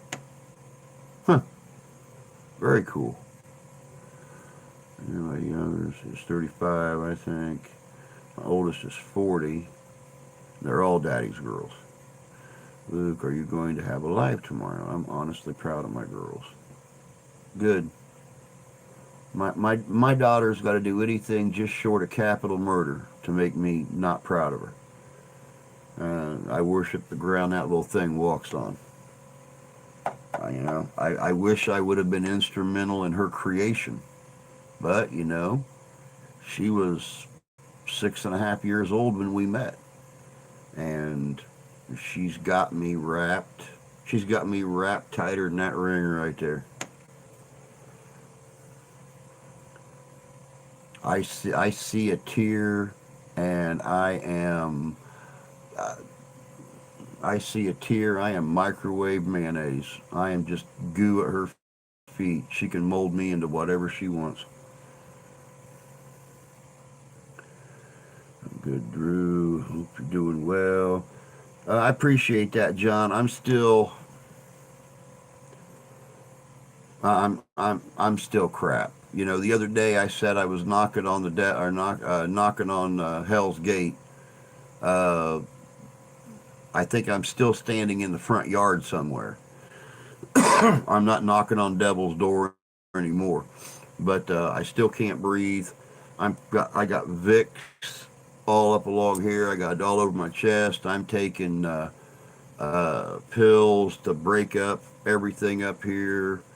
Um, I can only sleep in one position, or I start to wheeze and crack and pop in my throat, and that wakes me up. I think I slept for like an hour and a half last night, and that's why we didn't do the stream this morning. I was back asleep by the time the stream started. I didn't wake up till half hour after it would have been over with. I got up at 5 this morning, and I was asleep in this chair with my head on this wooden table.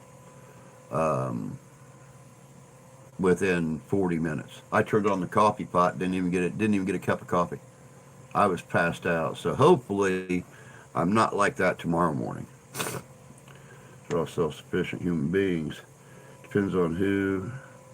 I'd be okay if my kids murdered someone. I got bail money for them. It's all good. I don't. You guys know. We ain't got a pot to piss in or a window to throw it out of around here. We still don't know if we're going to be able to keep the house or anything else. I was out walking in a thunderstorm the other day, putting in applications. So, you know, we don't know. We don't know. My daughter turns 24 April 15th. I'm proud of her, and I support her in whatever direction she chooses. I told each sin, law, kill you, hurt my baby girl. Jay's phone died. He had to tell everyone good night. All right, Jan, tell him I said good night. I hope you feel better soon, Drew. I appreciate that, John. You got Raging Bull Candy. Don't poke her too hard. Yeah, really. Tony, I would like to. I would really like to. I would love to get a job, but in a teeny tiny town like this that don't have very many jobs available, when they see that you've not worked in 7 years, they don't accept. Well, I went into diabetic shock. I died. It, my head up. So I've been sitting at home for 7 years, taking care of the wife's grandmother, because home health aid would have cost us $35,000 a year that the family was not willing to pay. They couldn't even pay me to sit at home and um, do the things that I've done. So, I've gone 7 years with no income except off these channels. So, and you can't lie because these little teeny tiny businesses around here all call and check your references. So, yeah, believe me, I thought about it. My son wants to say anything to him after his wedding. He came up to me and chewed me out. Hey, Santee, no problem, bud. You're okay. Who won the trivia? Dev. Devilish won the trivia tonight.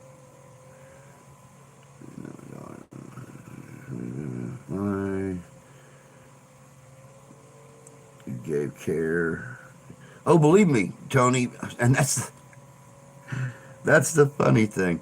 I actually I got on one website called Indeed, and filled out a resume on Indeed, and I put down, that I was home health care for an elderly stroke victim that just recently passed away the end of January. For the last 4 years, I have been working in social media, doing videography and editing and stuff like that.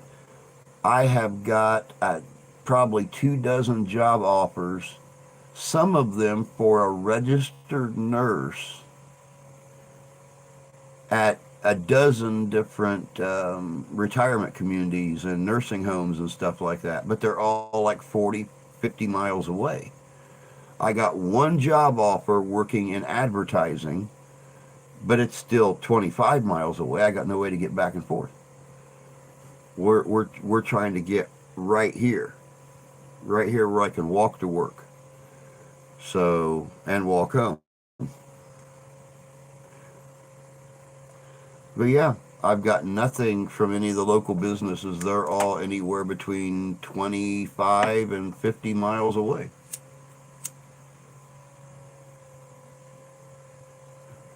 I did just walk uptown on Monday, put in applications at our local bar and one of our cafes here in town as cook.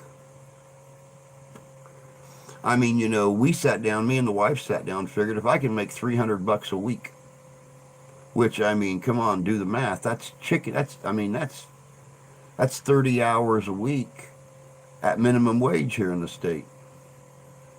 We'd be sitting pretty. She would never worry. Neither one of us would have to stress about anything. Just that extra $1,200 a month coming in. That would cover the mortgage payment. That would cover all the utilities, everything that she wouldn't have to try to pull a golden egg out of her ass to try to cover.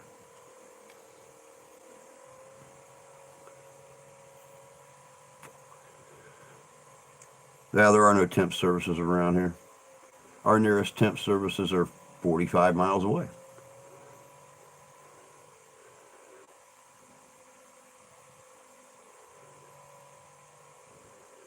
I did a temp thing for a bit, really sucked. I've worked temp services before. They don't bother me. The thing that bothered me was the fact that they were making like $18 an hour and I was making 8. So they were getting paid $10 an hour to do nothing but look on the computer, say, hey, I got a guy right there in your area, and send me an email. Then I went and did all the work, and they made $2 more on the hour than I did. Chainsawing a hole in the ice to measure thickness. Really fucking sucked. It's a lot more than nothing. Yeah, I mean, minimum wage here in the state of Michigan now, I think it's like $10.25 an hour. So, anything, anything. So I don't care. If I gotta do away with some live streams, if I gotta start doing work at night when the wife goes to work, then that's what I'm gonna do. Or I mean, if I gotta start working in here at night.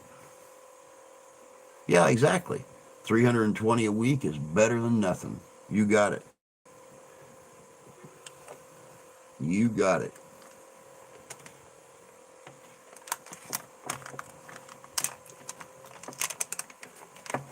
I'm not too modest or too cocky. Most people would say, something, I've worked in management. I have made $1,000 a week. I have worked in private security. There you go. I've worked in private security, making $800 a week. I've done all kinds of stuff. I'm too proud to make $300 a week. And my ass. If it helps to alleviate some of the stress and the pressure on my wife, I'll work for $200 a week. I don't give a rat's ass.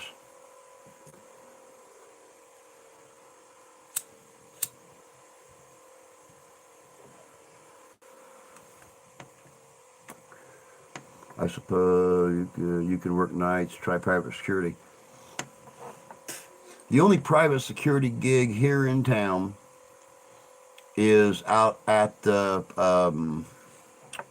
what do they call those places that sell pot?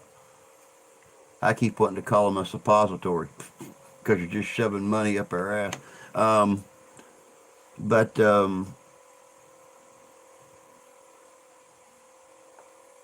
yeah, there's a security job out there, but it's only like 3 hours a night. So I'm only going to make like, $30 a day, 5 days a week.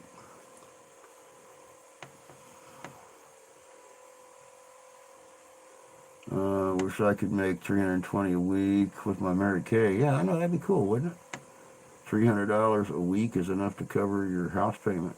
Yeah, exactly, exactly. Well, I mean, you honestly sit and if you honestly think about it, $300 a week will cover the house payment, cover the utilities, and actually give me money to help put back into all this. $200 a week will cover the house payment and cover the utilities for the month.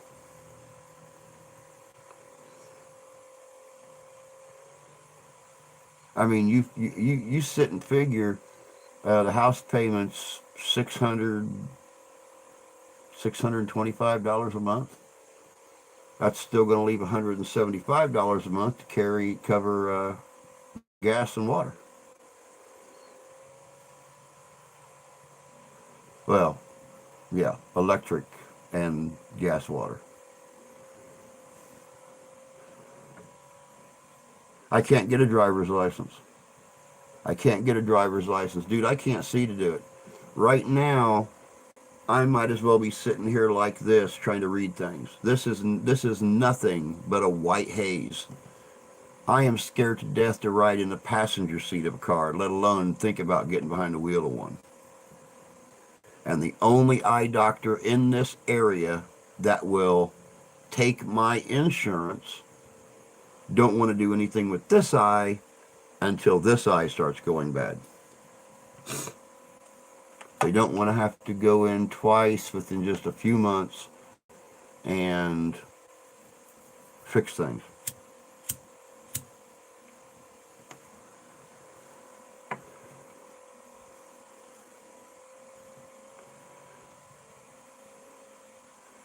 You can't see out of one eye, not so great out the other.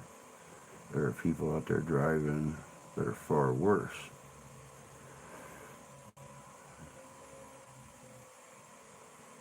Yeah, the only doctor in this area. I got to be able to get there. And that doctor's, half hour away. I got to be able to get back and forth to him.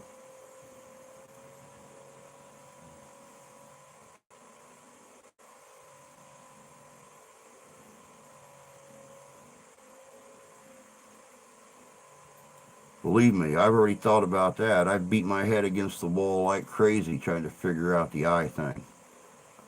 I would love to be able to drive again. I love driving way too much to not drive.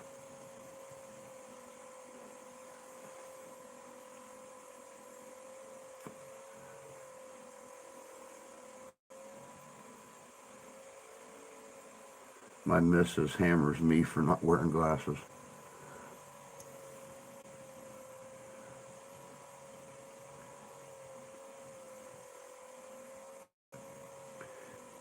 Yeah, see, my biggest fear with this eye going so quick and this one not going as fast, I mean, things are blurry here, but I mean, literally everything is hazed over this one. I'm scared to death that I'm going to get to the eye doctor and come to find out it's diabetic or diabetic retinopathy, and that there's not going to be any fixing that eye. I'm scared to death, guys. I sit up here and I try to be all big and bad a lot of times and act like things don't scare me. A lot of times when I go to bed at night, I'm feeling so bad that I think my nerves keep me from going to sleep because I'm scared I'm not going to wake up.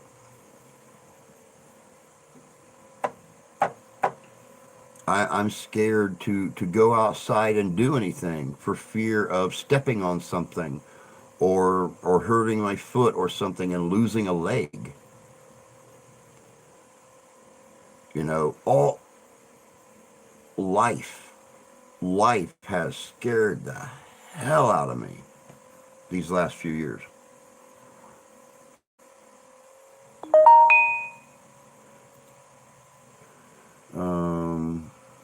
see here. Well enough without glasses to drive safely. Answer me this. Do you think you can actually drive a car? The last time I drove, Tony, and I hope nobody on this channel is actually a police officer, but I'm going to admit this to you guys. The last time that I drove a car was early last summer, almost a year, when the wife was sicker than hell, and I took her car and I drove down 3 blocks down to the gas station to get her some cigarettes and get her one of her little bottles of coffee, and coming back, and came back straight back up the hill, pulled in the driveway, parked the car. I was so scared. My heart was racing so fast that I thought I was gonna hit something, because of the haze that I had developing in this eye, and the fact that it was almost a tunnel vision type deal with this eye. I had a car come zooming up to the stop sign that didn't have to stop, or they did have to stop. I didn't have to stop, and they come right up and shot and come halfway out in the intersection. I had to swerve around them, but didn't see them until they were like right in front of me. And that was it. That's the last time I got behind the wheel of a car.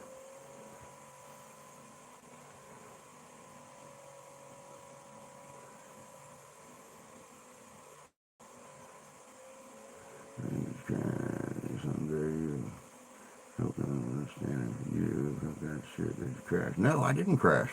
They almost hit me, but I didn't crash. I'm headed out, everyone. Have a good rest. Evening. See you in the morning. All right, Jan. We'll see you then, hon. Have a good evening. Get some rest. We're supposed to toward each other.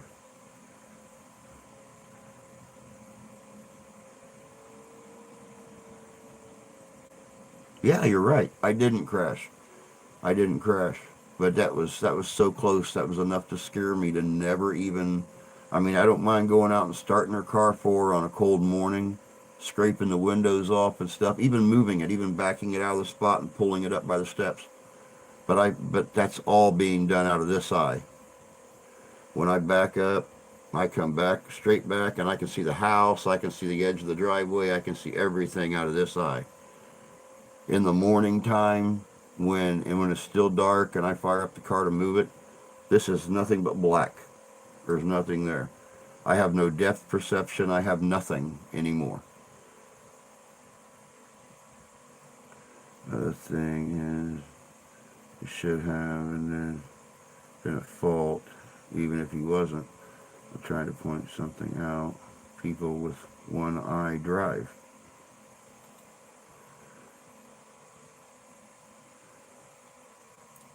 Yep, they do, and I don't know how.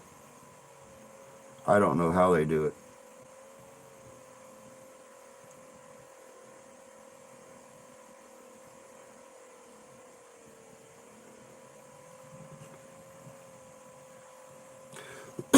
I mean, I don't know if you guys can tell right now, but my computer is sitting right here. And when I'm looking over here towards the tablet that I do the quizzes off of. My nose is right even with the lines, so I've got one eye on the tablet screen and I've got my good eye on this screen right here.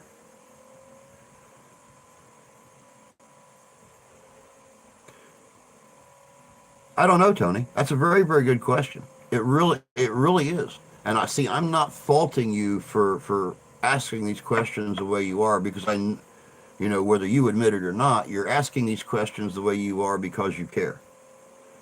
And I appreciate that. But I honestly can't answer that question. I don't know if I'm psyching myself out because it could have been a bad wreck. And the way these people were flying up the road, it would have totaled the car. And we would have been completely screwed. So the only way we got the car we got now is because she was able to sell the old car when the engine went out and everything. That those people wanted, you know, over $1,000 to replace the engine on late last year. So if that car would have been totaled, there would have been no money to get this car, and she wouldn't be working either. So I'm a very, very fond believer in every action has a total and opposite and equal reaction. So, you know, if I would have got hit by that car, I probably wouldn't be married right now. I'd probably be sitting in jail for causing injury to somebody else and being an unlicensed driver. So, what other things in life do you do? Mow the yard. I'm actually thinking about doing that this summer, going around mowing yards. We got a real nice little mower out there. You know, gas is kind of expensive. I'd have to charge more to do it, but I have no problem doing that. I got a battery powered weed eater.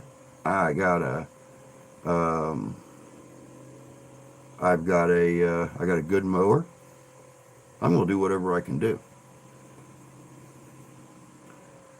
Good night, Terry.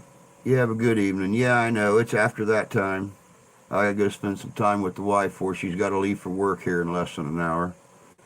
Um, Getting a car isn't an insurmountable thing. No, it's really not. Yeah, I know. I hate the battery stuff too. Only get about 15 minutes of use out of the damn thing, and we got to bring battery in, recharge it. Thank God we got 3 batteries. You know, I can have 2 of them charged up, and or have 1 of them charged up. I usually charge all 3 of them the day before I'm going to mow. That way, when 1 of them runs out, I can just slap it on the charger, grab another one.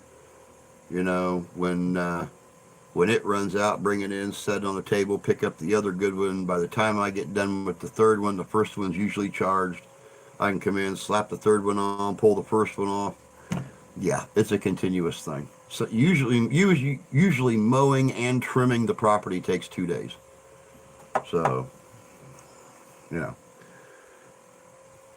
cordless tools is one thing. I'm fine with that. Yeah, I agree. I agree.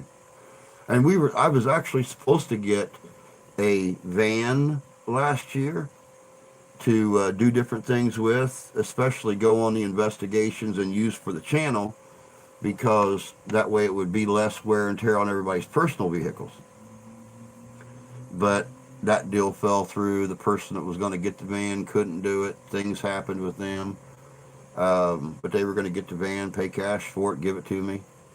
And I was going to use it strictly for myself, for the channel and everything else. But, you know, that didn't happen. So I did start all 3 of the mowers yesterday. I was going to start ours today, and I thought, no, I'll wait. Tomorrow's going to be warmer. I'll go outside and actually play tomorrow a little bit. So, all right, guys, I'm going to head out of here. I will, Carrie. I'll check it. But you guys all have a good evening. Take care of yourselves. Take care of each other. God bless you. God love you. I do. And we'll catch y'all tomorrow morning, 8 o'clock a.m. Eastern Standard Time. We'll see you then, guys. Take care.